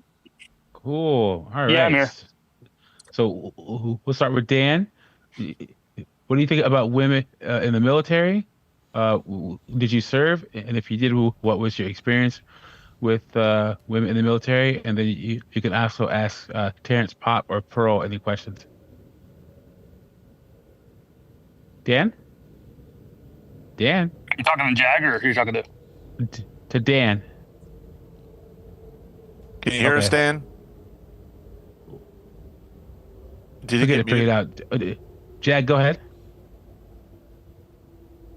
Yeah, so talking to Jag? Yes. Jag, go ahead. Yeah, so I'm active duty right now. I've been in the military for 15 years. I'm a combat control in the Air Force. But the problem is with the feminine, women in combat roles is the fact that in the last 5 years, they've been basically changed the standards to where women, they basically changed the PT test. It used to be like a standard test. It was called the AFSOC. Now it's called the SOCOM. It's called operator fitness test. Mm-hmm. It's just like deadlifts, but it's actually easier than it was before. So, and it's like everyone passes it now. Back in the day, if you're out of shape, if you're overweight, you're not going to pass the test. Nowadays, like if you're in semi-decent shape, anyone can pass the test. So the problem is like they basically opened the window up so wide that there's no, they gave it a cooler name and they added some different things to the test. It takes half a day to do it, but it's actually not difficult at all. What is it? Is it? You said it's like deadlift? It's like how many pounds? Yeah, they have. So it's like the maximum. So starting out, you have a 3-mile ruck. It's not hard. It's 3 miles. It's like average 15-minute mile. So it's 49 minutes for 3 miles. It's a joke. It's a 60-pound ruck. Yeah, it's a joke. It's 60 pounds. I can walk faster than that. Yeah, so in training, you do a 15-miler, not 3 miles. And so, but then they changed the test. They just opened the standards up. So it's 3 miles, 60 pounds, and then it goes into like suicide sprints after you have a big rest. It's only 300 meters, and then you have pull-ups. You have agility. How many pull-ups is it? I think the minimum is like 12 and the max is 16. So, and then you have an agility thing. You do like you basically have kettlebells in each hand. You run 100 meters, do that twice, and then the max deadlift is 360. I think the minimum is like two something. Mm-hmm. I only think, it's 2. Yeah, so that sounds about right. And then you finish it up with the suicide sprints. It's only 300. It's only like down and back 6 times, and then you do a fin, which is a swimming in a pool with fins on. There's nothing to it. So it basically, but anyone can pass it. If you're not morbidly obese, if you have semi-good genetics, you will pass the test. So it's basically a freaking joke. And that's back in the day when I first joined. It was hard you had to like stay in good shape to pass the test. It was a 3-mile run, and then like 60, 70 push-ups each, 16 pull-ups, and then you had the fin and the swim. But now it's just a fucking complete joke, and it's only because of they give it a cool name. They added some cool exercises, but there's no actual, like You can take the skinniest, weakest dude ever, and he'll pass that test in the military. Like there's no issue there. And that's basically they're basically rebranding. It's a branding thing where they're trying to open it up to more people, and specifically females. When it's not even it's not coherent. It doesn't make sense. If you actually wanted to make it the standard good, like legitimate, you would still have the cardio and the strength. And the strength isn't even fucking. It's not like anyone can do a trap bar deadlift for 300 pounds. It's not that much. You know what I mean? Like most grown men can do that without even training for it. So that's my point. That 300-pound, that has to eliminate a lot of women though, doesn't it? Like most. Well, yeah, it does. Yeah. It does. 300 is nothing because I used to be able to do 300. But that was a lot for me. There weren't many girls on my team that could, like, I barely got that. So I'm like when I got into the Rangers. Yeah, but if you train for 3 months, you'd be able to do it, right? Yeah. Well, I don't know. Maybe not now, but back then, yeah. Terrence, go ahead. When I transferred over to the Rangers from the straight leg infantry, I had to do the PT test, and I had to score a 275 or higher just to get considered. And it used to max out at 300 points. So you have to be damn near close to, perfect on everything. Well, there is a point system. Yeah. So you do have to score semi-good, but then you have people that haven't been in the pool for 2 years, and they can still pass the swim. Like, what is that even testing? You know what I mean? Correct. And, when I did it, there's the 275 and the PT test. You had to do a minimum of 8 pull-ups. You had to do a 12-mile in 3 hours or less, and it had to be supervised by a senior NCO or 2 senior NCOs or an officer in NCO. Yeah. Then you had to do the combat swim test, and it was above and beyond just the PT test. So it was fairly difficult. Yeah, so we used to have like a standard where it was like you had to be in decent shape just to pass. You couldn't be like a fat slob, right? Nowadays, in the last few years, they've changed it and they give it a cool name, and they've changed the test. It's objectively easier, the new test. There's no ifs or ands or buts about it. So what you're referring to are the slobaholics. Yeah, no, it's like if you had to run 3 miles at a 7-minute mile pace, which isn't that hard, but you can't be a morbidly obese and keep a 7-minute pace for 3 miles. I don't care. Like, that's not going to happen. And then you have to do a whole bunch of pull-ups and sit-ups and push-ups, and then a fin all back to back. Like that has some level of competence, right? Versus there's no cardio. You know what I mean? Besides a couple sprints, and then it's easy. Like, my 12-year-old daughter can pass the test that I do. It's insane. It's insane, dude. Yeah, it is. Let's let Dan. Dan, are you there? Yes. Hey, Doug. How you doing, buddy? So what do you think about the topic? Should women be in the military? Or what's been your experience with women in the military? No. We don't have one guy that says let him in. No, go ahead. And there's a few reasons. Just physical things. Everybody talks about physical things. That's not what's important. It's a team effort, right? And I think that this is the thing that people outside the military will relate to as well. When you take people who are different from the rest of the group, it changes the dynamic of the group. Yep. Yeah. And specifically, when you put women into a group, it changes the way, and it changes several dynamics, right? There's guys that like the women. It tears the men apart. What's every guy ever gotten into a fight about? Poon. Yeah. Yeah. And, I know that there's probably people who obviously there's people who disagree. And if it helps, I'll make my argument. I mean, when I first went in, certainly I thought, yeah, everybody should have we shouldn't be discriminating against people, right? Everybody should have an equal shot at what they want to do in life.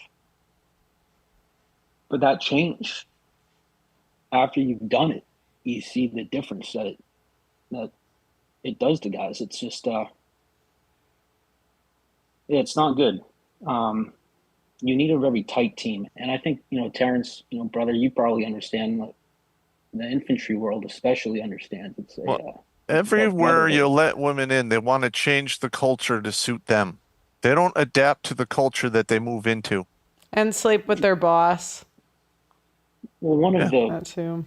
Yeah, that too. The the reason why guys fight, it's not just we're fighting one-on-one. There's a reason why they have 20-year-old guys that hold the line. They have to believe in their bosses, but they also have to believe in each other, the guys to their left and their right.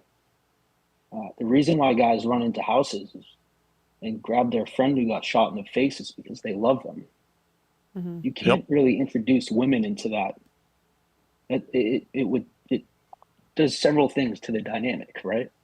I mean, people want to save women. Who are they gonna? They're always gonna save a woman first, right?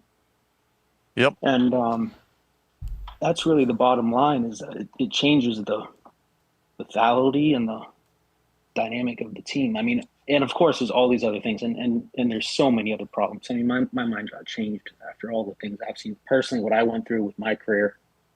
I got Me Too'd after 4 years. But what happened? Well, there's still a legal argument up in there. Okay. Up in the air, so I won't get too specific about it, but I'll say, all it takes is one commander and a he said, she said, like what you're hearing over and over again. That stuff happens all the time. Yeah, and it's very common, and it literally just takes one person to say one thing. I've had female commanders, put bar of enlistments on male soldiers, and there was no formal proceedings. I mean, I was a lieutenant for 4 years. I saw both sides of it. It happens a lot. Yeah. And, for a few years, I was going to let it go. When I got out, I was so angry and destroyed by the whole thing. Obviously, it completely turned my life around, upside down. I got zeroed out, all that. Yep. And then I went to Ukraine because I missed doing Marine Corps stuff. And I met a lot of guys that were kind of like me. And that kind of made me decide. I think it's some experiences from there, I think, helped or reinvigorated me to revisit this. Are you completely out of the service now? Oh yes, Do you want to go back in? No, I hate to say that. Like I said, I missed, or maybe I misspoke. I said I missed doing Marine Corps stuff. I didn't miss the Marine Corps, not after I got treated the way I did. Well, the Marine Corps historically treats their people like shit. I was there for the first Fallujah fight, and they took 30% more casualties because the Marines fight stupid. Sorry. Well, yeah, I don't know if I want to make a joke there, but it's sometimes the way to do things is the hard way. But with the Marines, it's always the hard way. That might be true. I can't speak to that. I didn't go to combat, Terrence. I didn't get deployed. I got while you. I was in it. It was peacetime. No, I was at the alternate talk at Abu Ghraib prison. Fallujah was almost between 5 and 6 miles away from us. And I was invited to leave the talk because they were keeping track of all the casualties. And I'm literally looking at all the combat lanes, and they're keeping track. And the Marines are taking 30% more casualties. And you can hear it on the radio. Like, we're taking fire. We're assaulting. Like, what the fuck? Call up a tank. Call in a helicopter. Do something other than that. And I was getting really upset. And they're like, hey, Master Sergeant, you need to leave this room. And I'm like, okay. Well, I've never been to combat there. And I think, there's, you could speak about it a lot more intelligently than I can. All I did was train. But I did work across the other services. I mean, I even saw how other countries fight. I mean, if you're not There's done, definitely different ways to do it. look here, sir. If you're not done, go in the National Guard. A lot of times, you can get back in the Guard. I got OTH'd. What is OT? Other than honorable? Yes. All right, you can get that upgraded. Well, that's the thing I'm working on. But I you know what? I don't know if that's the answer. I don't know if it's in my heart. Quite frankly. At this point, I don't know. Maybe. Well, I'm easy to find if you want to ask me questions, sir. Just I run redonkulous.com. Are you that easy? I'll shoot you an email for sure. All right, man. I'm gonna stay on, Dad. I'm gonna bring Donnie Tyler. Donnie Tyler is our last caller. We're gonna bring him in, and then Donnie, are you there? Yeah, hi, I'm Donnie Tyler. Yeah. So, what do you think about the topic? Oh, I've never been in the military, but I'm a longtime listener of Pearl and Terrence Pop, and like the last caller, I was kind of that opinion of give everyone a chance. Let's not have any unfair rules. But as far as I'm concerned, the only badass woman I've ever heard of is Harriet Tubman. Everyone else, they aren't real freedom fighters or real warriors. They're just bitches demanding something they didn't earn. I have no problem with someone who is a genuine honorable warrior who wants to fight and protect the innocent or fight and defend for their country. But I just can't stand a lot of women, and even being around conservative women. Wait, I'm sorry, I can't see the video. We can hear you though. Keep going. We can hear you. I can hear you now. I wanted to say real quick, I'm a big fan of yours, Terrence. I saw that video you did 10 years ago in honor of, I believe it was your commanding officer who self-deleted. Yep. And the thing was, when you actually dive deep into veteran deletions, it has more to do with what they go through at home than what Klaus, Charlie, or Ahmed did to them over there. Yep. When my research, when I was studying the suicide phenomena between 2007 and 2010, 60 to 70% of the suicides had a contact with family court or divorce court within 5 years of their self-deletion. That's very brutal. Yeah, and I did that Purple Heart's Final Beat. I got some emails from the public relation at the Pentagon telling my stats were wrong, and they gave me a bunch of Leave It to Beaver stats. And I was just like, just pound some sand. I don't believe anything you say. Sorry. I want to commend you for your service. As I understand it, you served under President Bush when he went to war with Noriega in Panama. Yeah, I jumped into Panama in '89, December 20th, 1989. Yeah, I got ran over on the drop zone. It was pretty brutal. Sounds worse than it was, though. I guess one question left out is, do you think a lot of these current conflicts are even worth fighting? I mean, nope, they are not. I was thinking of your answer, Terrence, when you said what to do in the Middle East when you were here. I don't know if we could say that here, but it was pretty funny. I mean, it's controversial, but I can't stand how a lot of people are scratching their head going, why won't young people join the military? And they go to the dumbest reasons. Like, yeah, I'm not a fan of the trannies, but that's just Don't say that word, please. I'm sorry, the Transformers. The one and done. You can't say that specific word, okay? Keep going. Sorry. The Transformers, the Decepticrats, the Auto-Tradcons, the Squadicons, the Mini-Simps. Sorry about that. Wow, you get in trouble by YouTube for saying that word? Yeah, boy. Oh, I'm sorry. All right. Okay. Well, I'll be brief. A PS. I always wondered, Pearl. A lot of the feminists on the right and the left like to pick on you, but I think they're scared of you, like, because you look like you could take out anyone, like give them some boxing gloves, like you could mop the floor with anyone. Do you know what? Are you, like, I got 5'11"? offered a good amount of money to box by, it was like Aiden Ross's team. They wanted me to to put on some gloves. I'd train you. Do you know what? I just didn't feel like doing it. So No, I get you. I just felt like it was like a waste of, I didn't feel like training for months. Like I one of my big regrets is that I didn't take up boxing because, well, I don't want to dox myself, but I'm about 6'4", 6'5". I didn't know I was actually taller than Muhammad Ali until he died. Like, float like a butterfly, sting like a bee. Muhammad Ali wouldn't get in the ring with me. Well, I guess it's. Oh, I'm You sorry. still can, Donnie. What are you talking about? Well, I'm old now. 30 is the new 65, and you're 30.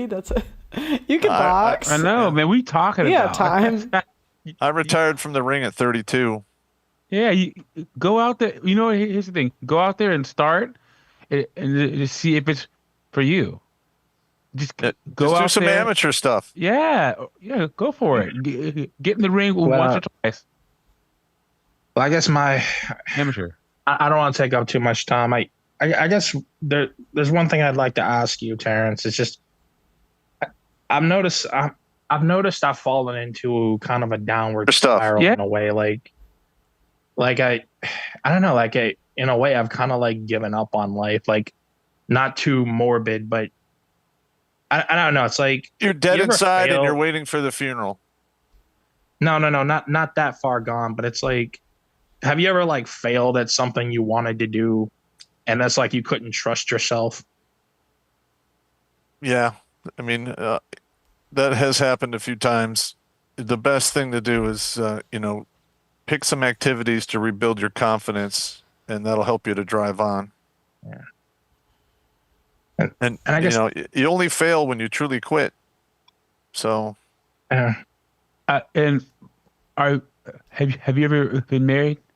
Me? No. Oh, okay. Sorry. Do you have any kids? Sadly, no. Wait, hold up a second. So, some of the best advice I ever got was, if what you have doesn't make you happy, think about all the stuff that you don't have that makes other people miserable. You've never been married to some bitch. Yeah. You don't have any kids out of wedlock. So you don't have a woman holding you emotionally hostage to see your kids. You don't have a criminal record. There's a lot of things that a lot of other people have that are detrimental to their lives that you don't have, man. Well, I've never been caught for anything yet, but hey, even better. I guess the downside is there are a lot of guys who never have kids. Like, one of my closest friends passed last year. He was only 33, and all he wanted was a family to come. I mean, he was never going to get it. He was kind of a sub-5 with schizophrenia. Yeah. He got deleted in a car wreck, but all he really wanted. What part of the country do you live in? Like what state? I live in New Jersey, close to New York City. Move. Jersey. Yeah, get the hell out of there. Move right now. Pack Well, your stuff. the grass isn't always greener because you listen to a lot of track hooks who say go to a red state. Everyone Donnie, over there is better. Listen to me very carefully. If you're in a job that's literally stressing you out, or that's getting you down, or you're in a relationship, or you're fat, or something like that, the most important decision you can ask yourself, and you have to have an answer, yes or no. Is this working? Yes or no? Is your situation working for you right now? Yes or no? No. Well, then, if you can say no, it's not working, all the rest of it's easy. But you have to make that decision, accept that decision. This is not working. Now you have to figure out something else. and change your situation, because people will refuse to answer that question and just sit and stagnate. If what you're doing is not working, all the rest of it's easy. You have to make a change. And I just noticed New Jersey, it's on the East Coast. It's cold. You have to listen to that New Jersey accent, which is probably the worst accent in the United States.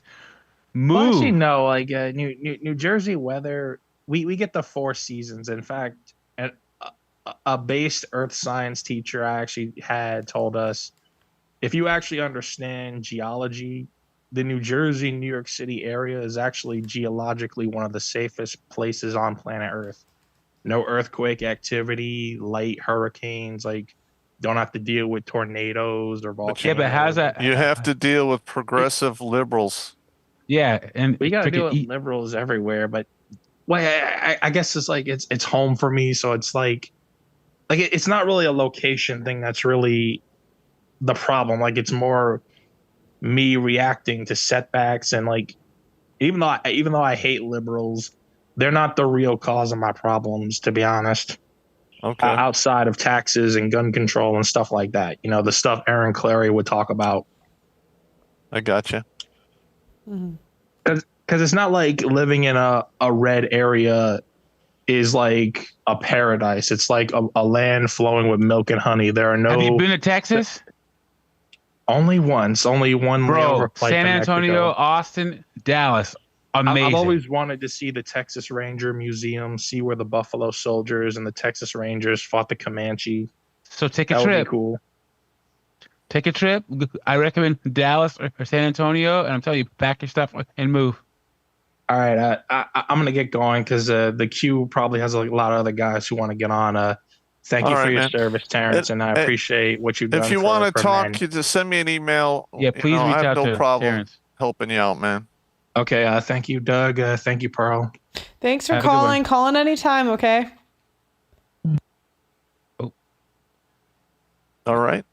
I'm hoping that guy figures it out, because he's only 30. He has his whole life ahead of him. And I tell guys, when you hit 35 and you've put work, all you have to do is get a highly valued skill, highly valued trade, highly valued education, and don't get married and don't have any kids until you're 35, and the whole world opens up to you, man. The whole world opens up at 35. I'm living proof. You don't think so, Terrence? I mean, 35, I guess to be honest with you, you get out of high school, get a really good trade. Don't ever get married. It's just not worth it.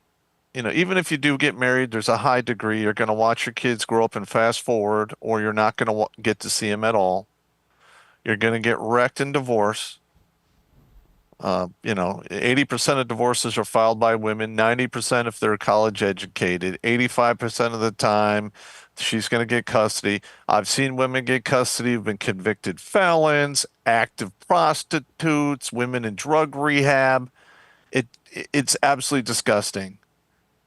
And I'm just sick and tired of throwing these dudes in the dirt because they're killing themselves because they're getting married and getting just destroyed by the system. And there's Oh yeah, I would never recommend guys get married. What I'm talking about is if you make yourself your ability to be able to smash increases exponentially after you hit the 35. I would never say get married. I've been married and divorced, Terrence. I know all about that. I would never tell a guy to get married. No way. That's right. But bang him, and clang him, and keep it moving. All right. That's funny. Well, thanks for calling in, Terrence. No problem. It's a pleasure to have you on here. So call in anytime. I know you stream, I think, around the same time. Well, I usually do Tuesdays, Thursdays, and then I have a supporter stream on Sundays. Okay. So I'm not on as much as you. Maybe I should try to figure that out, but it just is what it is. Yeah, and I'm hoping that those guys that talked to you, I'm hoping that they reach out to you, because I've seen some of the stuff you do, Terrence. You do really good work, man. So thanks for all the work that you do, buddy. Oh, don't make it weird, bro. It's all good. Terrence is a legend in this space. Are you I won't say where, but do you like living in the state you're at? Me? Yeah. I'm just mainly here because my mother's here. Okay. After she passes away, I might make some changes. We'll see. Where are you thinking? I was just wondering if you'd recommend a city where you'd tell them to go. Well, if I make it to 65, more than likely I'll be somewhere near the Gulf of America, hanging out on a fishing boat until I expire. Nice. So like Mexico or something? I'm not going to Mexico, unless I want to have a final gunfight with the Mexican drug cartel. Cool. Yeah. Okay. But, we're up to 562 lives saved since 2009. I probably undercounted because the first 225, I didn't keep immaculate account. I gave out numbers multiple times, the same number to multiple people, stuff like that. But yeah, I'm just doing this to keep guys alive. And hopefully I can get more. There's so many more guys out there lost in the sauce. Mm-hmm. Yeah. Well, thank you for all the work you do, Terrence. Oh, it's all good. Any final words for the show today? To the audience watching? Well, don't drink and drive, don't drink and swim. Wear a condom, travel in packs, and maintain your situational awareness. And play the long game. You have no idea what the future holds for you, especially if you're willing to work for it. Stay in the fight. And if everything else goes to shit, just live out of motherfucking spite. Things get better. Cool. Thanks, Terrence. Doug MPA, what are your final thoughts today? There is a young soldier playbook that a lot of young soldiers make. I wasn't in the military, but I have a couple of friends who made the same mistakes. Guys, don't get married, don't have kids, no single mothers, and avoid women with a whole bunch of debt. There are too many women out here who need help. They need help. And if you're helping them, they're fine with you until they don't need help anymore. So avoid all these women and don't be afraid to have these conversations about their debt, about their previous history. Because your emotional, mental, physical, and monetary health is at stake. Absolutely correct. Okay, well, thanks for calling in, guys. Announcements for the channel. I was actually running the math. As you guys know, if you want to donate to our divorce documentary, I wanted to give you guys a breakdown of what I'm trying to raise money for and the different price brackets that I've been given. So first, I want to show you guys, just to close out the show, I'm going to replay the trailer. Just for those of you that have, I know we've shown it a lot on the channel, but just for the people that haven't seen it, actually, Terrence came up with the title for this. It's called What's in It for Men. And basically, it's about all these commentators who are asking the question, why are men dropping out of the military? Why are men dropping out of school? Why are men not getting married? And it's basically asking the question, well, if that's true, it's a very simple answer. It's men are asking the question, what's in it for them? So I'm going to play the trailer, and then we're going to talk about the different quotes I've been given to get this done and what we're trying to fundraise for. That's Viral true. online. It's a very simple answer. So men. Oh man, hold on. I had another tab playing. Sorry, guys. Okay, now we'll go again. Clip going viral online. So there's this clip going viral online of a dozen women being asked the following question: do we need men? Most answered very quickly, no. Because men are useless. This headline from The Hill, it caught my eye. Most young men are single. Most young women are not. Young men have fallen faster than any demographic in America over the last 40 years. It's a different world now. Like, we don't need men the way that they used to. Nobody needs men! The future is female. Men and women are drifting further apart, and society is crumbling because of it. A fascinating debate has broken out about the value of marriage. You've kind of got the trad con versus red pill thing. This men's rights crowd that sometimes just goes too far the other way. You need to stop acting like grown boys and infants and actually become men. Marriage is a bond, and it's a sacred bond. It's a machine designed to extract resources from you. Now many of the red-pilled have taken the position that it's bad for men to get married. Hannah Pearl Davis, or just Pearly things. One of the most controversial faces in all of the internet. She goes on to say that marriage is a terrible deal for men. Because if me and you were in a business contract, you would never sign a contract where I am paid to leave. Gee, what could go wrong there?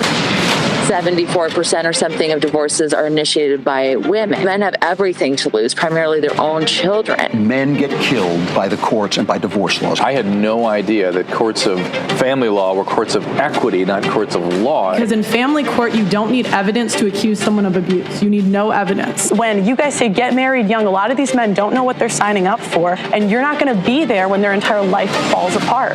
I interview them on the other side. I didn't meet my son until he was 15 months old. How much did you spend trying to get him back? On legal fees alone was about $200,000. Before you know it, you're homeless. You're literally just thrown out onto the street. We absolutely reinforce bad behavior from women. Wives are taught to leave their husbands, and then daughters grow up without their fathers. Family is the foundation of the society. Every problem in society comes from single mother homes. A lot of women will just chase this negative rabbit hole of happiness, endless happiness. Feminism's biggest failures is it lies to women. We tell women to date as many guys as possible. We tell them to put off family into marriage. You are allowed to leave your perfect husband. You are allowed to end a relationship with a really great boyfriend. Oh, freeze your eggs, have an abortion. What? You're evil. I don't think there's anything else in life that we actually ever go into preparing to fail. Right. Like if you have the mentality of this is going to go wrong and be pessimistic, naturally the outcome is going to be that it's going to fail anyway. Yeah. It's self-sabotage. And that's the thing, like women are so willing to leave marriages because they're not happy. This is not about happiness. The most important thing is the children. And the problem is we have a modern society where it's me, my feelings, leave when I feel like it, instead of doing what's best for the kids. This myth that we live in an age of male privilege. Where's my male privilege? They think, well, men have all the rights. They have all the power. Privileged patriarchal system that we have. Why doesn't our society care about men's rights? I have no friends, no wife, and no social life. Men are alone in this situation. Men are homeless. Men are thinking about eating guns. I've seen so many men on the brink of suicide and they didn't do anything wrong. How are you equal if the men are the ones that have to fight and die to defend the country? The men are the ones that build and maintain all the infrastructure. Women are helplessly dependent upon men. The so-called deaths of despair from suicide, overdose, or alcohol, 3 times higher among men than among women. Culture is telling men, you are no good. You got to get your act together. I think men have failed themselves. What kind of a man are you? What kind of a woman are you going to attract? If men are in trouble, so are women. Everybody knows this is a huge problem, but nobody wants to admit it. Every single woman at the table said they wanted a man. 500K. 500K. 300K. 200K. Am I crazy? Everything is really set up against you to fail as a man. If men make less than women, women don't want to marry them. So you know who wants more economically and emotionally viable men? Women. I don't want to be an independent woman anymore. I don't want to be a strong, independent woman. I'm over it. When is it going to be my turn? Where are we meeting the men that don't stop? I can't keep having these same conversations. The only simp here is you, Pearl. You simp for men. I think you simp for women. She's a provocateur. She says stupid stuff, but Pearl is right about this. It's already happening. It's just not out in the open yet. Now it's just hookup culture is going to be our fairy tale ending because men don't want a wife and women can't find a husband. The future, if everybody follows your path, is there is no future. We go into population decline, and our economy goes into decline. Civilization will crumble. The American story does not end well. This is an existential crisis, failing young men.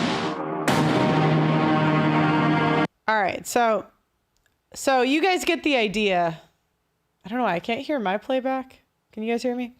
I can hear you. Okay. Yeah, we can hear you. Okay, so you guys, basically, I got a quote from the same team that made What is a Woman? And it's ridiculously high. Oh my God, it's so high. Basically, we've raised around 50 for this documentary, okay? With the private donations and the GoFundMe, which I think is around 22. Total, it's about 50. That's what we've raised. Pretty good. I'm very grateful for every dollar you guys have given. Now, the next question I have is, Who do we hire to finish it? Challenges we've come across. We were demonetized for a year and a half. That made us put the whole project on hold. Now we're remonetized. So the better the channel does, the more likes, the more watches, the more people that sign up to the website, the closer we can get. So my initial plan was I wanted to get the same team that made What Is a Woman. I mean, they made one of the most popular conservative documentaries. And I have a really big, I don't want to say the name, but a really big conservative distributor interested. But it's kind of the issue we get into is the chicken and the egg. I don't have a finished documentary I just have the trailer. And they don't really want to pay to finish it. You know you see the challenge. And these things, the thing that you guys don't realize about documentaries is they're just not always profitable. If I'm being honest, they put on a lot to make. Now, the quote I got from because it's like, this is such a good topic, and I think this would do so well that in a way you want the best of the best. But we'd have to raise to get the What Is a Woman team between $500,000 to $1 million to put that out. And I'm going through this, and I mean, like, what would that be, right? That means you get a full-time director, you get they have all the distribution stuff figured out. But I just think that's a lot of money. And, well, we're not really close, right? So I don't even have the choice to get them at this point. So, but what I think a more realistic goal, the quotes I've gotten from other people. Now, there are low people that tell me they can make a documentary around 50, but I got to be honest, guys, the work there's a certain quality that I just would only put out. And the stuff I've seen so far, it just hasn't, they don't have enough experience that I would feel comfortable giving like you guys' hard-earned money to, right? But what I actually think is going to be the best option for the documentary and like most cost effective is there's 2 people I would like to hire full time. And they're both very good at what they do. And I'd like to hire them full time for a year. And I'd like to just do this all in house.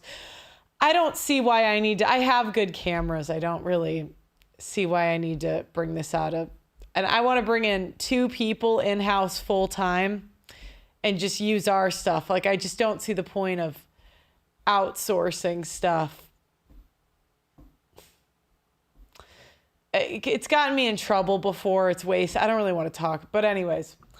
But basically, to have their salaries covered, because what I don't want to do is hire somebody and then there be extra costs, right? So like if I have 50, let's say you hire someone, 50 grand divided by, let's say 6,000 a month for someone full time.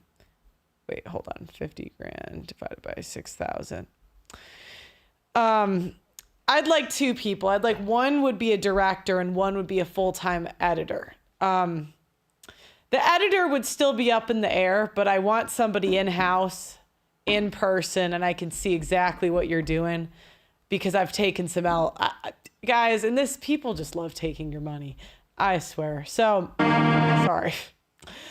That's what I think I'm going to go with. And what I'd like to do is I'd like to raise for these 2 salaries around $300,000. And I do think this is doable. It sounds like a lot, but I haven't really put any marketing into this. I haven't really met with any super wealthy, like this is crowdsourcing. I know people are saying they're broke in the chat. I know, crazy, right? I mean, so I'm thinking if we could raise this just ourselves, I think if I could get in front of the right people, we could get to that number. And the reason is it covers the 2 salaries for a year. I don't want to say how much it is because people will just say, oh, you could do it for a lot. That's what I'd like to raise. So I'm not hell bent. I could change my mind, but I really think at that number, we could get it done in 6 months to a year. And yeah, that's what we're trying to go to. So the link to that is in the description. If you guys do want to do a private donation, it's just pearlythings@gmail.com. So the distribution methods, people, I'm just going to be open about what we're trying to do. So I have two options for distribution. And this is just, I'm just telling you guys, I'm new to the documentary like space. I've done a show, but that's a completely different industry. And basically what I've heard from the industry is like most documentaries are passion projects and don't make money if you go the distribution route, which is wider reach. So like, for example, one of the distributors is a huge plot. Like this person is, I don't want to say, but they're way bigger than me. Like it would be but they would take 50% for the first 6 months. So it wouldn't really, I don't know, like if an investor comes in and takes 20%, how profitable is that? It could be, right? I don't know. But 50% is a big nut. I know. And I'm not trying to finish this for the money, but so I do think if this person, they're so big, it would be such huge visibility for the issue that I would, but I'm just being honest that if we go that route, the profit, like it would be a passion project. Now the direct, you have higher margins, but lower people on the website. Or we can just put it on YouTube. But to make back 300K, I did the math and you'd have to get like 8 million views, which is a lot more, which we could, right? I don't know. But, I'm trying to be open and transparent here, maybe even to my detriment. I don't know. But I like to you guys are donating. So right now I've just been, I paid for the trailer, which I forgot to subtract that from the chunk of money we raised. It was pretty expensive because the What is a Woman team did make this. But it wasn't terrible. Like there's still most of it's left. So, could I launch a Kickstarter? Well, is Kickstarter going to be different than GoFundMe? I mean, I think it's a little confusing having a bunch of different links.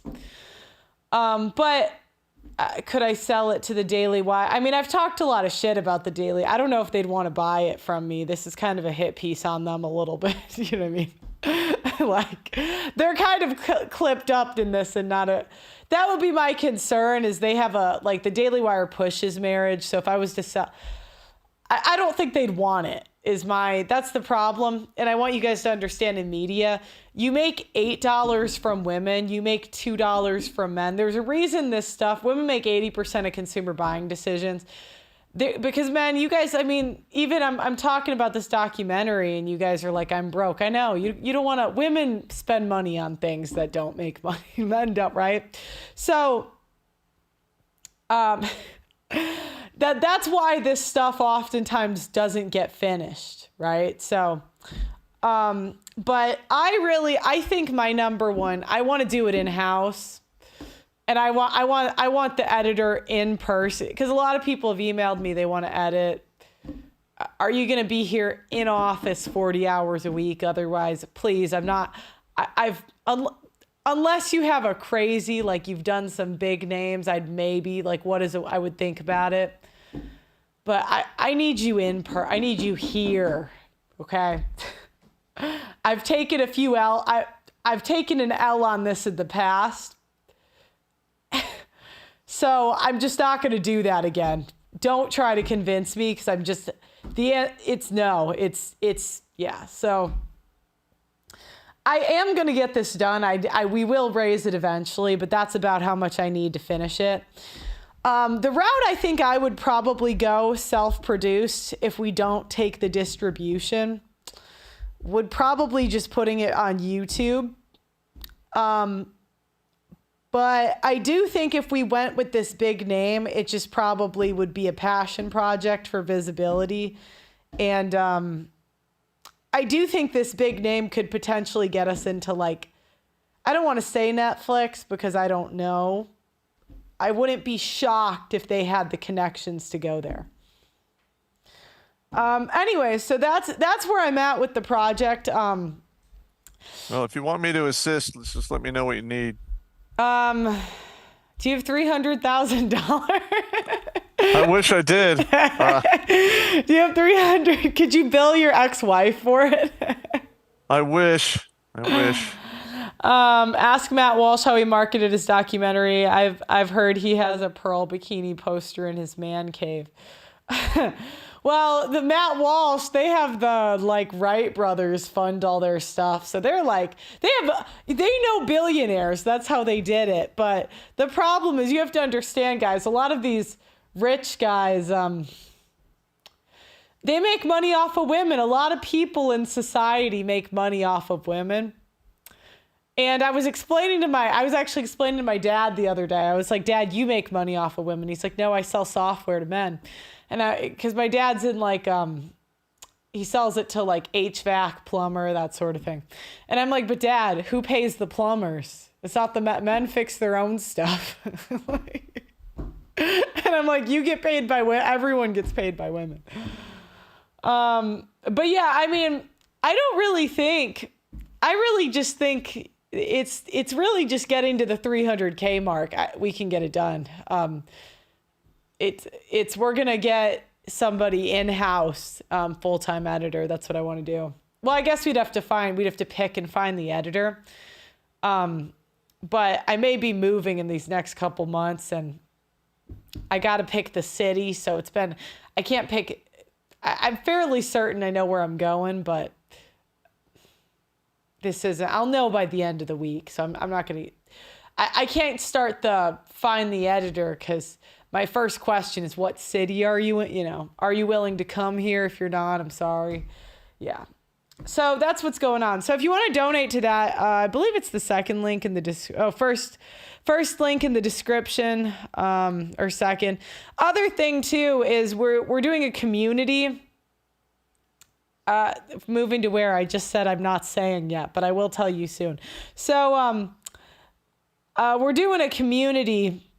This also supports the documentary. So if you guys join this, because really any money we make as a company, like we're going to put into this. So it's pearlinvite.com, and basically it's a one-time purchase. You're in it for life. And my goal with this is to make a community on school. And all the people that do interviews on the channel, Terrence Pop's Administrative Violence is on there. We had a PI teach you how to catch your girl cheating. If you want to get married, he can help you look into her. And really, it's just, we're going to raise the price at some point, but it's essentially when we bring in all these big guests onto my channel, they're going to give crash courses on different things. Andrew Wilson did how to be traditional. We brought in a PUA that filmed. He's not up yet, but this guy's a demon. If you want to know how to have, he's a good person, but he's very good with the ladies, I'll say. If you want to know how to get laid easier, your dating apps, how to have a couple girlfriends at a time and not immoral, not illegal. That's all behind the paywall. The PUA stuff isn't up, but it will be. So really, I just want to give you guys pragmatic advice on the school community because there's just a lot of BS out there. And my only incentive here is to, it's a male audience. So my only incentive is to give you guys the most useful stuff. And someday I'm going to interview some big names, and it's going to be cool. So it's a one-time buy-in. You have to apply because we're going to do in-person events and I got to make sure you're not weird. I can't, in the nicest way possible. The internet's a weird place. Yeah, Steve M says the SEO class. Yeah, I did also a course on how to be a YouTuber. Shiv, if you want to improve your business with SEO. But I'm done selling you stuff. That's it. Anyways, thanks so much for watching, guys. Please like the video and subscribe to the channel. As soon as we raise the 300K, we really can get a move on. I think if I got to 150, I would feel comfortable hiring someone. I think because that's the salary for a year. And who knows, we maybe could get it done in 6 months. I don't know. But yeah. Anyways, guys, like the video. Please subscribe to the channel. Please ring that notification bell. Thanks so much for watching, and I'll see you guys the next time. Bye-bye. See you guys the next time. Bye-bye.